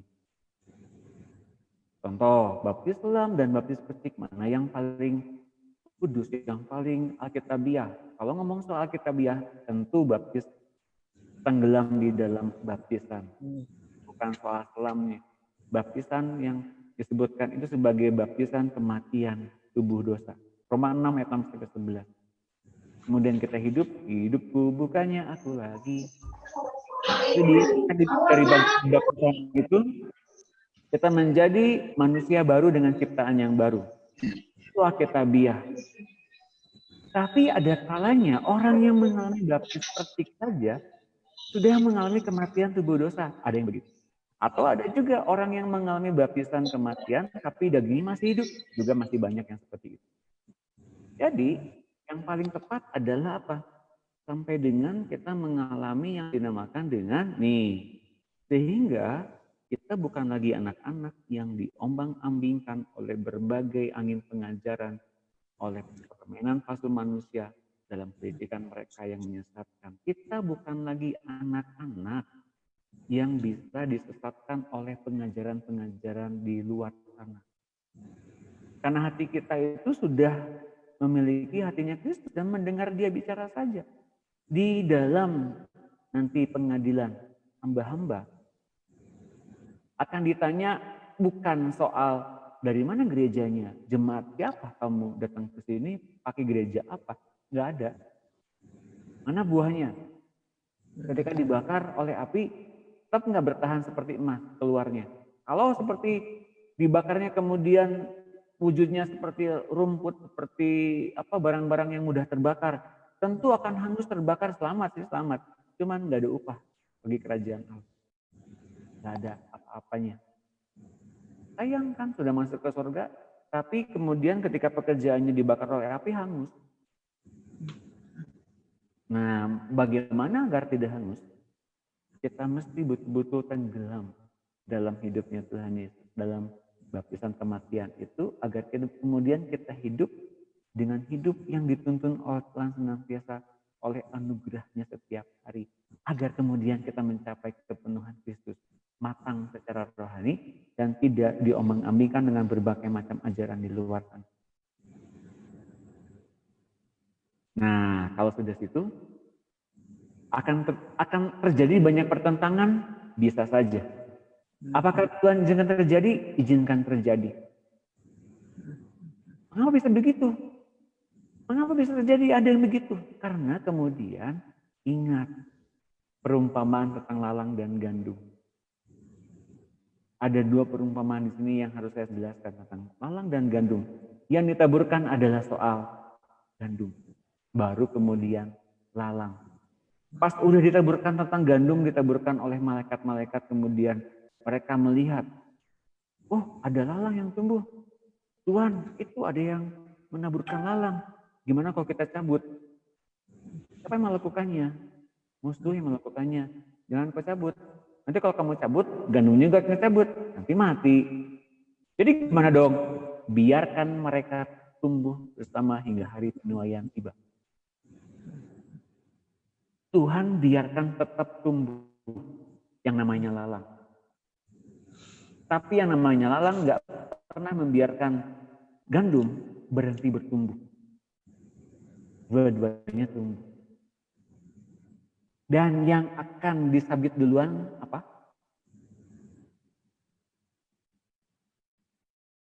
Apa yang disabit duluan? Lalang atau gandum? Gandum dulu apa ya? Gandum. Masa? Yuk kita lihat yuk ayatnya yuk. Perumpamaan lalang dan gandum itu ada di Matius ya. Matius 13, betul? Ayat 29. Ayat 30 deh.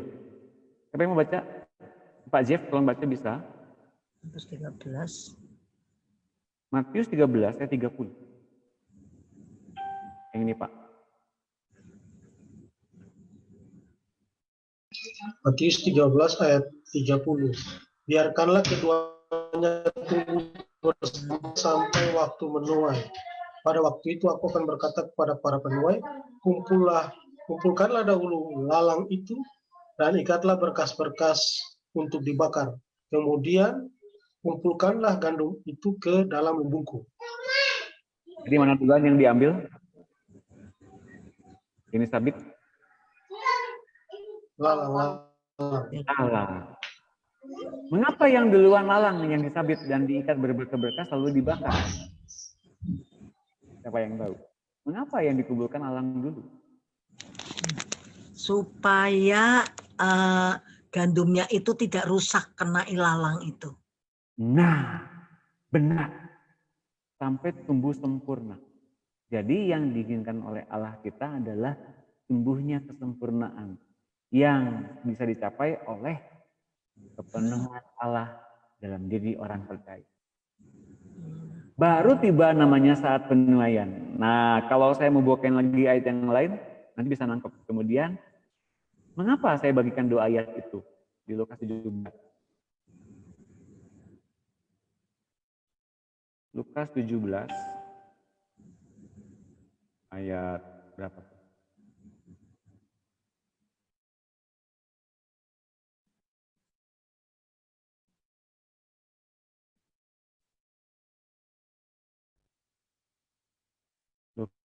Lukas 17 ayat, bentar ya, seperti dulu ya. Nah,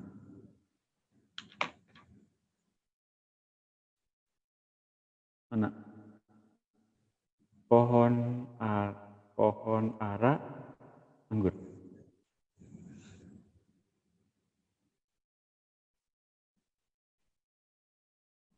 Lukas 13, sorry, bukan Lukas 17. Lukas 13 ayat 6. Ibu Monika, tolong bacakan boleh?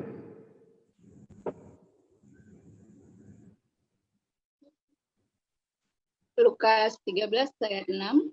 Ya.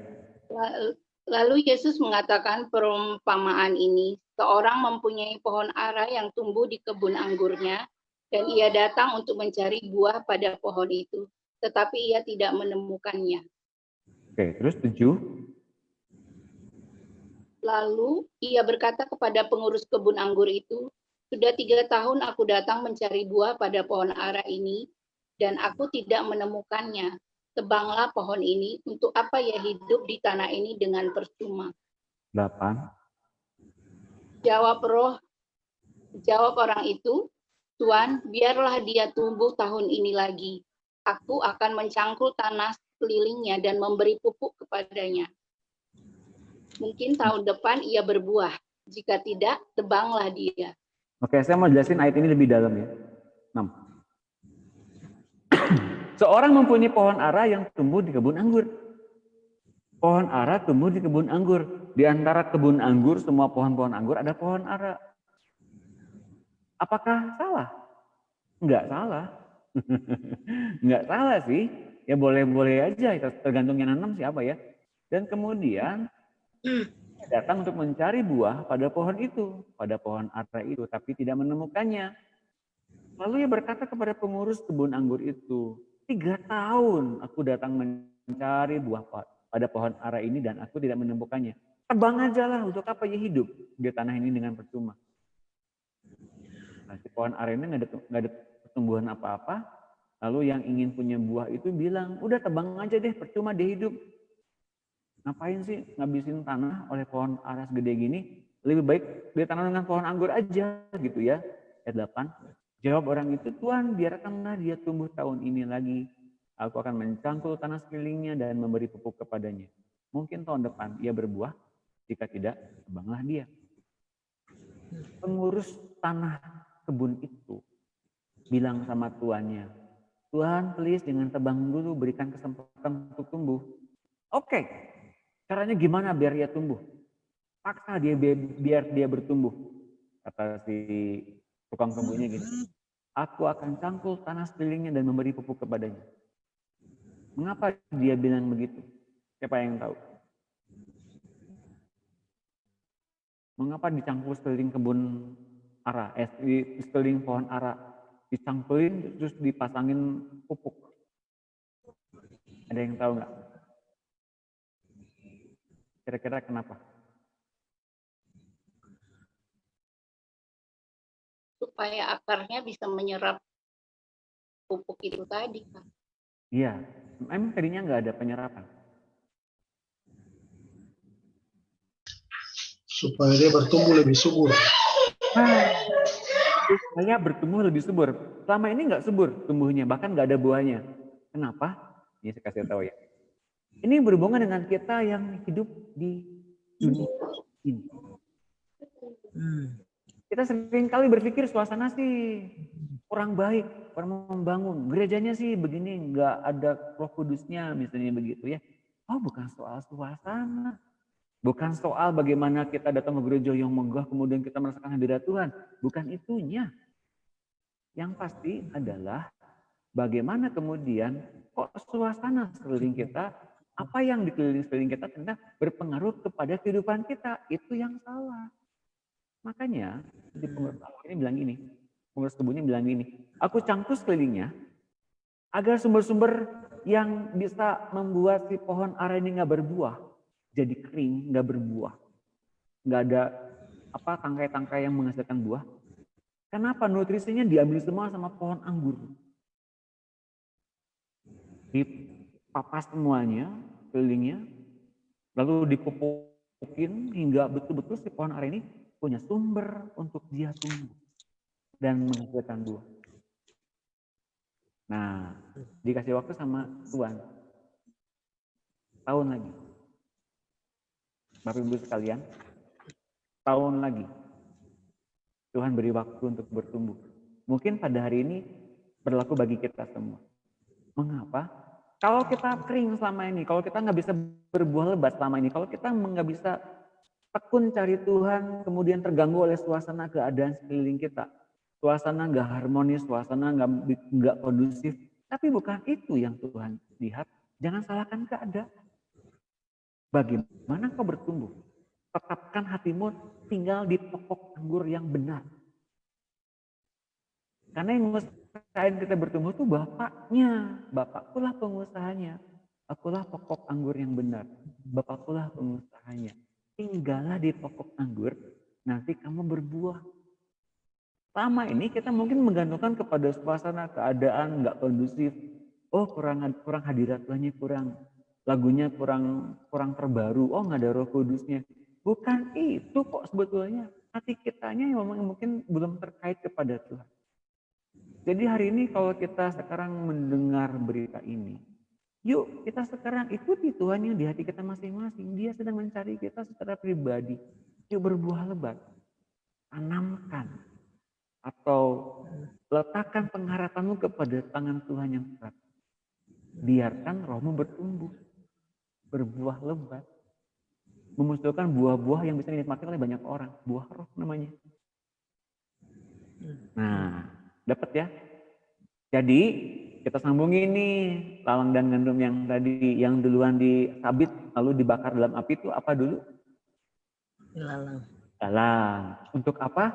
Lalang dibakar dulu agar yang gandumnya tumbuh dulu, tumbuh sempurna. Oke, agar tumbuh sempurna, awas, jangan sampai terpengaruh oleh suasana, keadaan lingkungan sekitar kita, meskipun nggak kondusif. Jangan terpengaruh, karena Tuhannya sedang berdaulat penuh di dalam hati kita. Ia sedang menumbuhkan, asalkan kita tetap pada pokok-pokok kehidupannya, kita akan tetap bertumbuh meskipun di saat-saat sulit. Yeremia 17. Wah, kita buka Yeremia 17.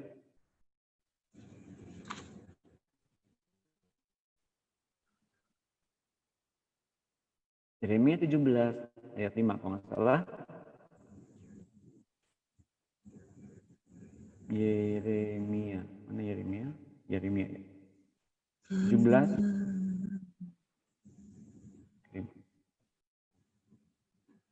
ayat 5 dan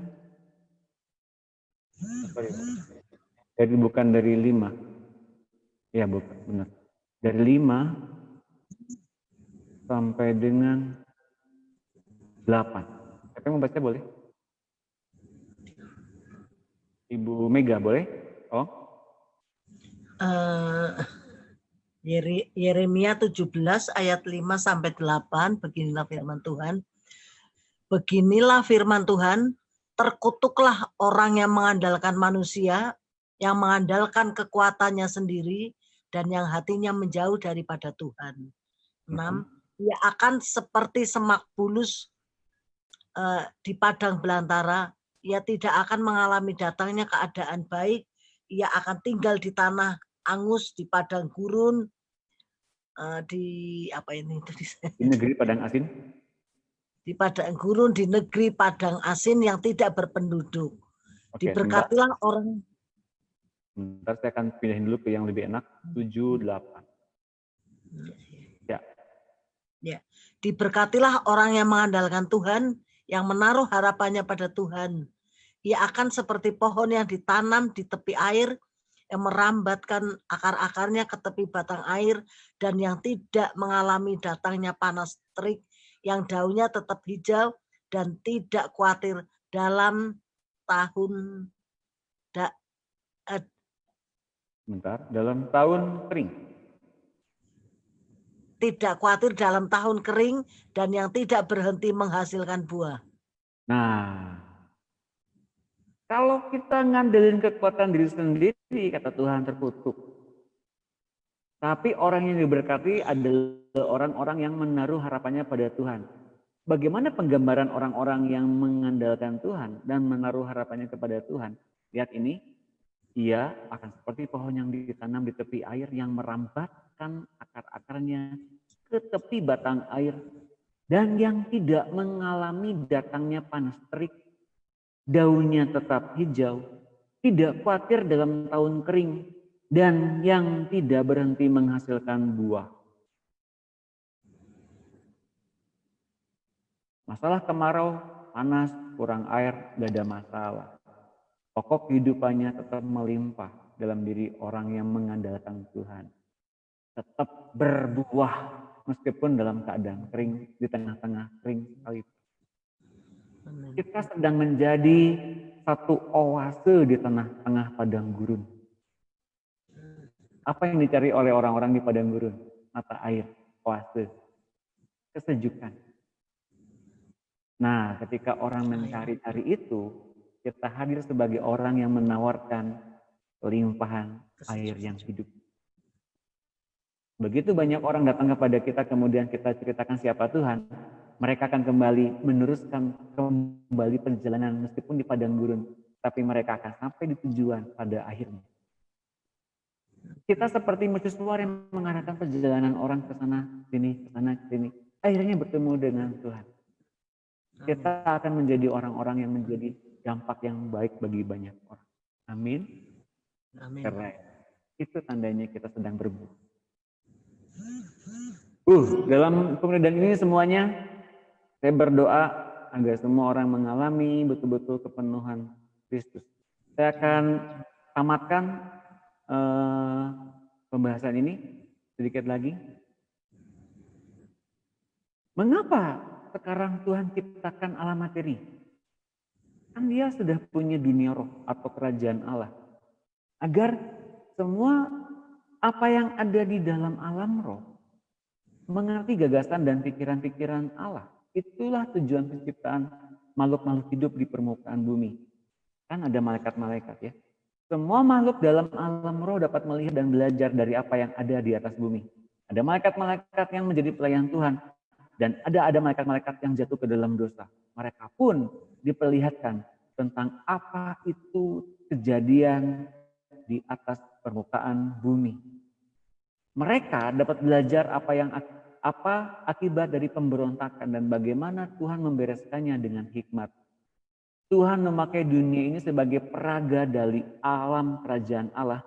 Karena tak semua makhluk di dalam alam roh dapat mengerti kehendak Allah tanpa dipamerkan di atas panggung. Lagu-lagu yang bicara bahwa dunia ini panggung sandiwara adalah benar sekali. Namun yang bermain di atasnya selalu mengira mereka akan main terus selama-lamanya. Itu karena mereka yang jadi sutradara seolah-olah hanya karena hubungan mereka terputus dengan Tuhan. Mereka tak menyadari siapa yang mengatur permainan mereka. Karena Tuhan sudah punya skenario. Mereka seolah akan main selama-lamanya. Suatu kali kelak skenario itu akan selesai, beres, dramanya sudah selesai. Itu sudah menjadi satu ketetapan.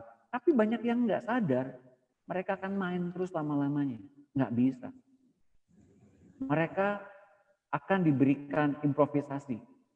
Ya, tapi Tuhanlah yang membuat akhir perjalanan drama-drama itu sesuai dengan gagasan Tuhan sendiri. Jadi seperti panggung sandiwara, betul. Nah makanya kita lihat di dalam Alkitabnya, 1 Korintus 13 ayat 12.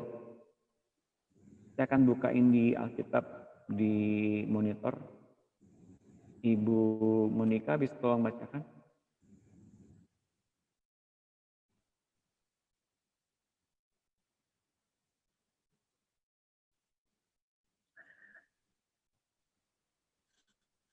Ayat 12 ya. Ya. Karena sekarang kita melihat dalam cermin suatu gambaran yang samar-samar, tetapi nanti kita akan melihat muka dengan muka. Sekarang aku hanya mengenal dengan tidak sempurna, tetapi nanti aku akan mengenal dengan sempurna seperti aku sendiri dikenal. Oke, berikutnya di Ibrani 8 ayat 5. Pak Jeff, kalau bisa tolong bacakan.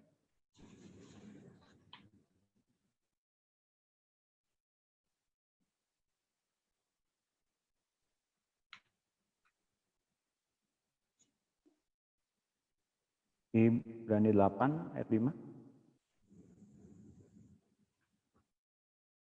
Di monitor ada. Kalau Pak Jeff nggak bisa, boleh Ibu Mega lagi. Ibrani 8 ayat 5. Ya. Mereka melayani dalam kemah yang menjadi gambaran dan bayangan dari apa yang ada di surga. Sama seperti yang diberitahukan kepada Musa. Ketika ia hendak mendirikan kemah, perhatikanlah, demikian firman-Nya, bahwa engkau harus membuat semuanya itu menurut contoh yang telah ditunjukkan kepadamu di atas gunung itu. Oke, tadi saya umpamakan tentang soal arsitek yang punya gambaran tentang rumah yang sedang didesain. Sebelum dia gambarkan itu, dia udah punya pola-pola di dalam pikirannya. Itu berupa ilham, itu berupa gambaran. Itu yang nyata dalam pikirannya atau dalam hatinya.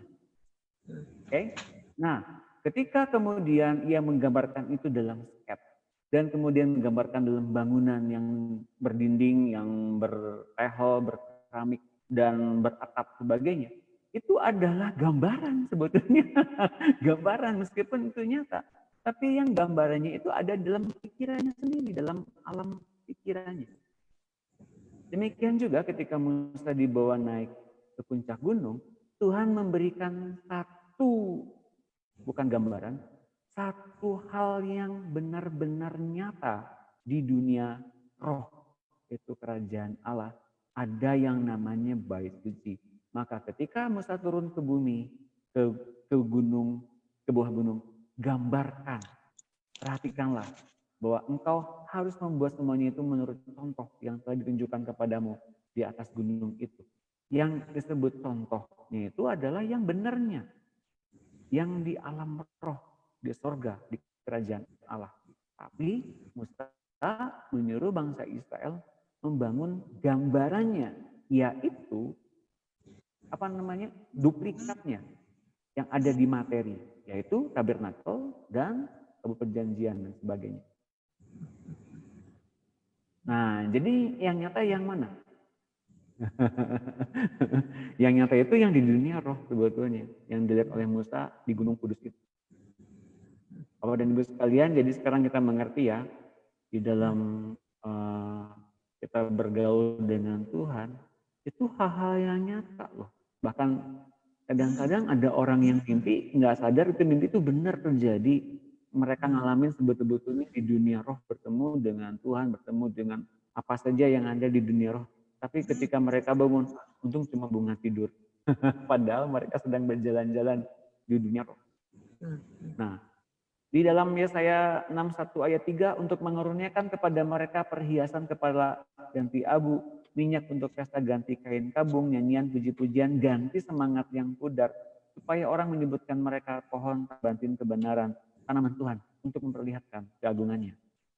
Jadi lewat hal-hal yang duplikat yang ada di dunia materi itu, Tuhan sedang menggambarkan kerajaan Allah. Dan itu dinyatakan lewat hidup kita. Nanti, Bapak dan Ibu sekalian, di dalam dunia yang akan datang, kita akan terlihat gilang gemilang seperti Tuhan Yesus. Amin. Ini nggak ada katakan amin. Nah, ketika pertunjukan nanti berakhir, semuanya akan dikembalikan kepada posisi semula, yakni kembali ke alam supranatural, yaitu di kerajaan Allah. Alam roh adalah akhir dari semuanya. Dunia kerajaan Allah itu adalah akhir dari semuanya. Mereka yang menyadari dengan sebenar-benarnya adalah orang bijaksana yang mampu mengatur hidupnya dengan sempurna. Bentar ya, bentar.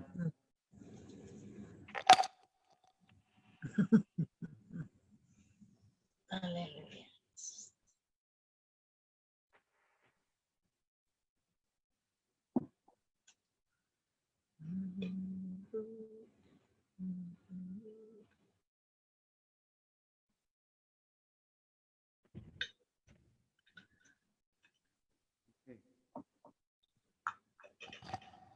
Back again.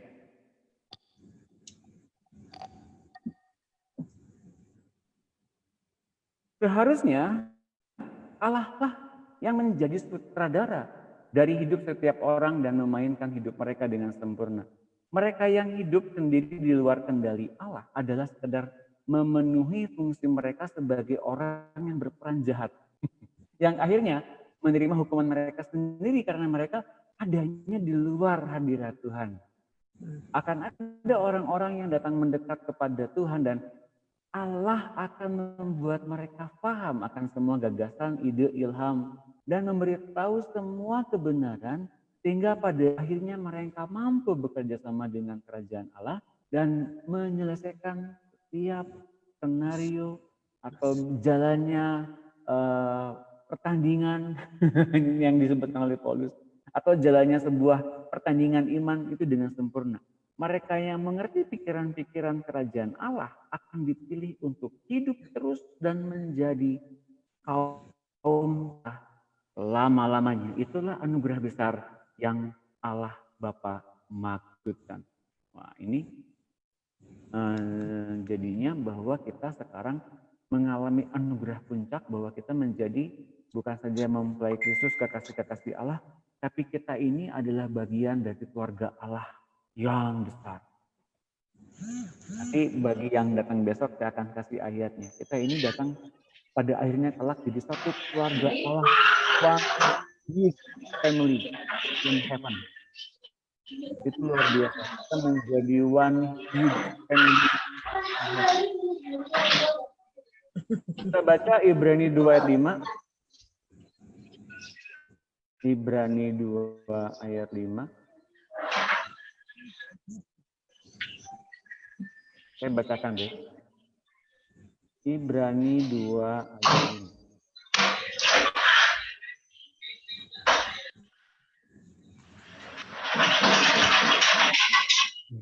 Ribut. Siapa sih ini? Bentar ya. Bentar. Ini lupa kepencet. Saya nggak bisa mencet. Bentar. Oke. Ibrani 2 ayat 5. Sebab bukan kepada malaikat-malaikat telah ia taklukkan dunia akan datang yang kita bicarakan ini. Sebaliknya ada orang yang pernah bersaksi dalam satu nas katanya. Apakah manusia sehingga engkau mengingatnya? Atau anak manusia sehingga engkau mengindahkannya? Namun engkau telah membuatnya untuk waktu yang singkat, sedikit lebih rendah daripada malaikat-malaikat, dan telah memahkotainya dengan kemuliaan dan hormat. Segala sesuatu telah kau taklukkan di bawah kakinya, sebab dalam menaklukkan segala sesuatu kepadanya, tidak ada sesuatu pun yang ia kecualikan yang tidak takluk kepadanya. Semuanya akan ditaklukkan kepada Tuhan Yesus. Tapi sekarang ini kita belum melihat segala sesuatu ditaklukkan kepadanya. Tapi saat ini ada pemerintah-pemerintah, penguasa-penguasa, roh-roh yang tidak takluk kepada Tuhan Yesus, yang belum takluk sepenuhnya kepada Tuhan Yesus. Tetapi yang kita lihat ialah bahwa Yesus untuk waktu yang singkat dibuat sedikit lebih rendah daripada malaikat-malaikat. Dan karena penderitaan maut dimahkotai dengan kemuliaan dan hormat, supaya oleh anugerah Allah ia mengalami maut bagi semua manusia.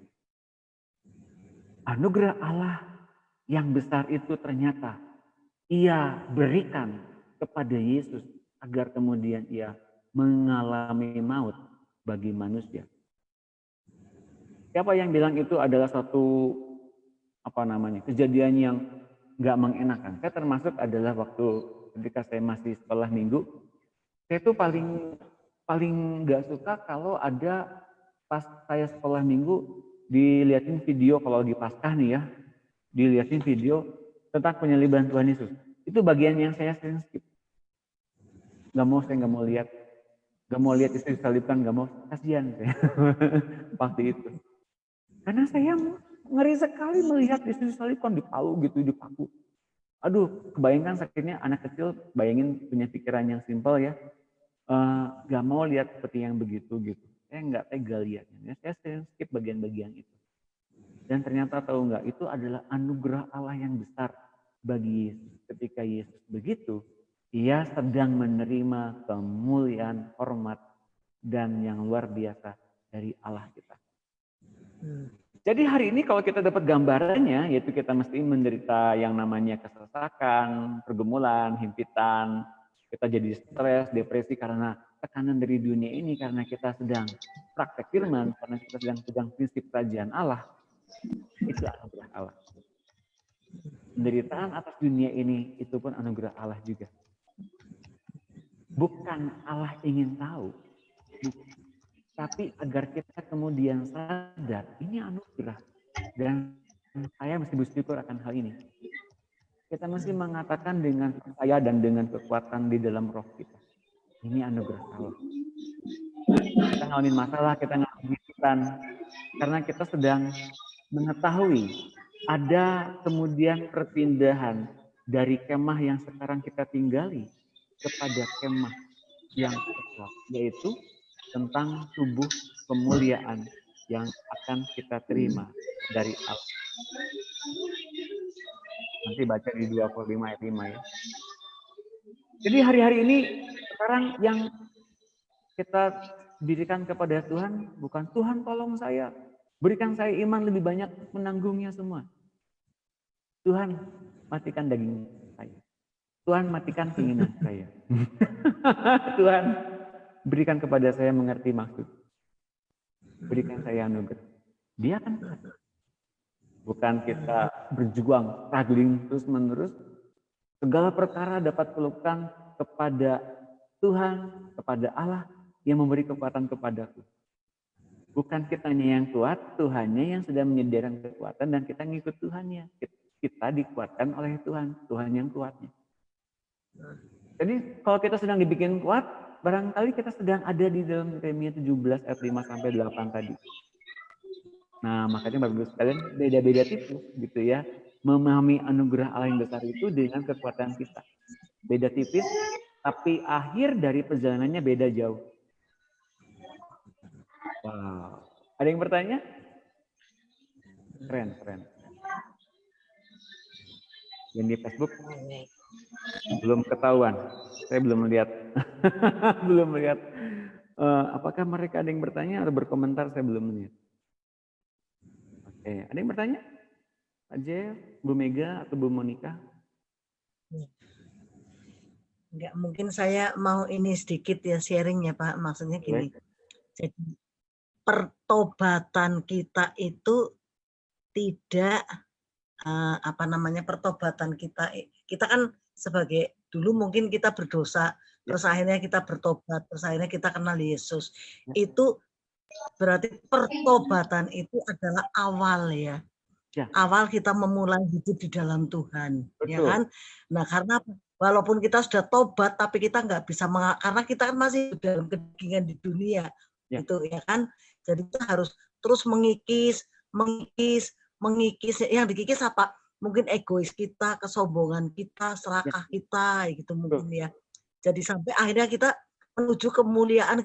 Wah, indah sekali. Indah sekali. Jadi kita itu, Tuhan ingin kita itu serupa, segambar sama Tuhan. Baik dalam pikiran, tingkah laku, dan tutur kata kita itu. Ya. Wah, Tuhan Yesus. Seperti gambar yang dilihat di dalam latar belakang saya ini. Nah, jadi kita yang punya egosentris, kita punya jabatan, kita punya kehormatan, kita punya hal-hal egosentris, serahkan di kaki Tuhan, menerima nyawanya dari Tuhan. Semuanya diberikan dari Tuhan. Norma, cara pandang, cara hidup, karakter, buah roh, semuanya dari Tuhan. Dan kehidupan diawali dari pertobatan, lalu kemudian melewati kematian. Kematian apa? Kematian tubuh dosa, kayu salib. Kemudian orang yang sudah mati nggak mungkin bisa ditanggung, diminta pertanggungjawaban. Kan saya sudah mati. Hukum dunia tidak mengakui anak-anak Allah. Tapi merebut mereka dari hadirat Allah bisa dengan cara lewat keinginan, lewat hawa nafsu. Kalau manusia atau anak Allah masih punya hawa nafsu, mereka terbilang sebagai orang-orang dunia kembali. Wow, keren ya. Anugerah Allah ini mesti kita pahami dengan sungguh-sungguh. Oke. Terus saya mau nanya Pak, ya. Tentang nubuatan ini. Gini, kita kan nggak tahu, kayak saya pribadi, kan saya tidak tahu ya kan Tuhan karuniaku apa ya Tuhan ini gitu. Karena kadang dulu kan saya mencarinya karunia, wah kayaknya kalau sudah dikasih karunia, kayaknya wah ini anak Tuhan gitu ya kan, kalau sudah dikasih karunia. Soalnya apa? Saya jujur ini saya itu bersaksi bahwa pada saat saya bisa mengampuni orang, itu saya dikasih bonus karunia bahasa roh. Jadi saya sekarang kalau bersaksi dengan orang, kalau kamu tidak ngampuni, kamu nggak bisa diampuni, dan kamu itu nggak tahu saya dapat bonus karunia. Saya tidak pernah minta, tapi setelah saya bisa mengampuni dengan tulus, puji Tuhan. Jadi di sini kita diajarin, oh kalau ngampuni gini gitu. Nah, terus kalau nubuat ini Pak, saya dulu kan sering tugas dulu ya kan, umpamanya kalau pas tugas doa gitu, nggak tahu ya. Kadang kan saya suka umpamanya ada kalau kayak wanita bijak tuh wanita-wanita gitu, saya pegang pundaknya, kamu aborsi ya. Terus dia teriak, terus dia itu histeris, terus dia benar-benar itu termasuk apa itu ya Pak? Ya, itu sarana untuk membangun tubuh Kristus.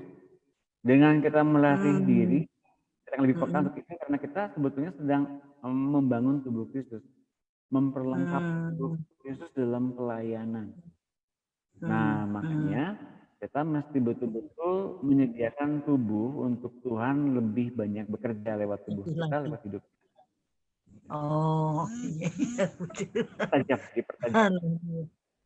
Nah, bagi Bapak Ibu sekalian yang mau bergabung dengan lebih dalam kontennya, lebih dalam ngomongin tentang Tuhan, lebih pribadi, dan banyak juga teman-teman kita yang di grup, di kelas grup itu banyak yang ngalamin bagaimana ngalamin Tuhan dan bagaimana indahnya Tuhan mengubahkan hati kita. Karena ketika kita ngalamin Tuhan ada ciri yang sangat jelas, Tuhan ngubahin hati, Tuhan ngubahin karakter. Kalau kita karakter dan hati kita belum diubahkan, berarti kita belum bertemu dengan Tuhan. Kita hanya nutup diri dari hal-hal yang jahat, tapi sebetulnya yang jahat itu masih ada di dalam diri kita. Kita masih mendua hati. Bukan seperti itu kekristenan, tapi kekristenan adalah menjadi pengikut Kristus, bertemu dengan Kristus dan kemudian Kristus mengubah hati. Setiap anak Allah ingat seperti Dia. Nah, bagi Bapak Ibu sekalian yang mau datang besok jam 15.00, silakan datang bergabung dengan kami dari seluruh Indonesia bergabung 15.00 WIB. Di antaranya ada Ibu Monika pada hari ini juga datang bergabung bersama-sama dengan saya dari Medan ini, dan Ibu Megawati Pranoto juga dari Banten. Beliau datangnya sebetulnya dari Jawa Tengah, tapi sedang bertugas lewat tuntunan Tuhan ada di Cikupa Tangerang. Oke. Dan besok kalau jam 15.00 itu dari Papua, dari Jayapura, dari Sorong, dari Kalimantan Barat, dari Manado, dari Sukoharjo, dari Bali, dari Medan. Wah, belum dari Jakarta dan Bandung. Wah, berbondong-bondong. Yuk kita memuliakan dan tinggikan Tuhan. Di besok kalau mau bergabung silakan nanti hubungi saya. Kita tutup dan juga sekalian kita juga berdoa bagi teman-teman kita yang ada di Papua, di Sorong dan sekitarnya yang sedang terkendala banjir. Kita doakan bagi mereka semua. Yuk kita berdoa. Haleluya. Bapa Surgawi, kami mengucap syukur atas malam hari ini. Engkau indah, Engkau dahsyat, Engkau ajaib. Engkau bahkan sekarang menggiring kami masuk ke dalam baptisan kematian. Kami sekarang membiarkan Roh Kudus menguburkan kami semua, tubuh dosa kami mati di kayu salib, mati dalam baptisan kematian, dan kami sekarang dibiarkan hidup untuk kami muncul, bangkit, hidup, menjadi ciptaan yang baru, hidup yang baru bersama-sama dengan Tuhan Yesus yang ada di hati kami. Mari Roh Kudus gambarkan ini dengan jelas, kami adalah anak-anak Allah yang dipimpin oleh-Mu, untuk kemudian kami menerima percikan darah Yesus dan taat dipimpin oleh-Mu untuk semakin taat serupa dengan Kristus. Dan mari Tuhan Yesus, Kau pimpin setiap kami anak Allah masuk dalam kepenuhan diri-Mu hingga setiap anugerah boleh kami terima dan semakin besar akhirnya kami diterima sebagai keluarga Allah yang banyak, yang besar dalam kerajaan Allah. Dan Bapa Surgawi, kami bersyukur Engkau menerima kami sebagai anak-anak-Mu yang dikuduskan, dibenarkan, dimuliakan, dan diberikan kepenuhan diri-Mu juga. Mari Bapak, kami bersyukur malam ini kami boleh lewati bab tentang kematian daging, dan juga kami berdoa bagi saudara-saudara kami yang ada di Papua, di Sorong, dan sekitarnya. Bapak, Kau yang meredahkan banjir. Engkau juga yang mengatur agar terpisahnya daratan dan lautan tetap, batasnya tetap, agar lautan tidak masuk ke dalam daratan dan kemudian mereka yang tinggal dalam daratan terpelihara, terlindungi oleh-Mu. Kami meminta malaikat-malaikat Tuhan mengalirkan air kembali ke lautan dan tidak hidup di dalam daratan dan membuat semua penduduk di Papua, di Sorong dan sekitarnya terhambat oleh banjir. Kami membiarkan kuasa-Mu bekerja dalam nama Tuhan Yesus. Berikan saudara kami kekuatan untuk bertahan. Juga di Masama, juga di Sulawesi Selatan, Engkau memberikan kepada mereka semua kekuatan dan perlindungan-Mu ajaib bagi mereka semua. Temukan yang hilang, bahkan Bapak berikan kepada mereka pemulihan yang besar dari kerajaan Allah. Terima kasih Bapak, temukan kembali kami di besok hari jam 15.00. Engkau dan isi hati-Mu tercurah bagi kami yang ikut acara besok. Engkau mulai bekerja malam hari ini untuk kami sepenuh hati meninggikan Engkau, memuliakan Engkau. Terima kasih Bapak. Kami bersyukur dalam nama Tuhan Yesus. Yang percaya bersama-sama katakan, amin. Amin. Terima kasih Bapak Ibu sekalian yang mengikuti online lewat Facebook Live, dan terima kasih secara khusus hormat dan salam saya buat Ibu Monika dari Medan dan Ibu Megawati dari Tangerang. Salam hangat buat keluarga Bapak Ibu sekalian, dan Pak Jeff dari Ambon mungkin sudah keluar dulu. Terima kasih sudah bergabung dan menemani saya. Salam berkati. Sampai besok jam 15.00. God bless. Terima kasih. Halo.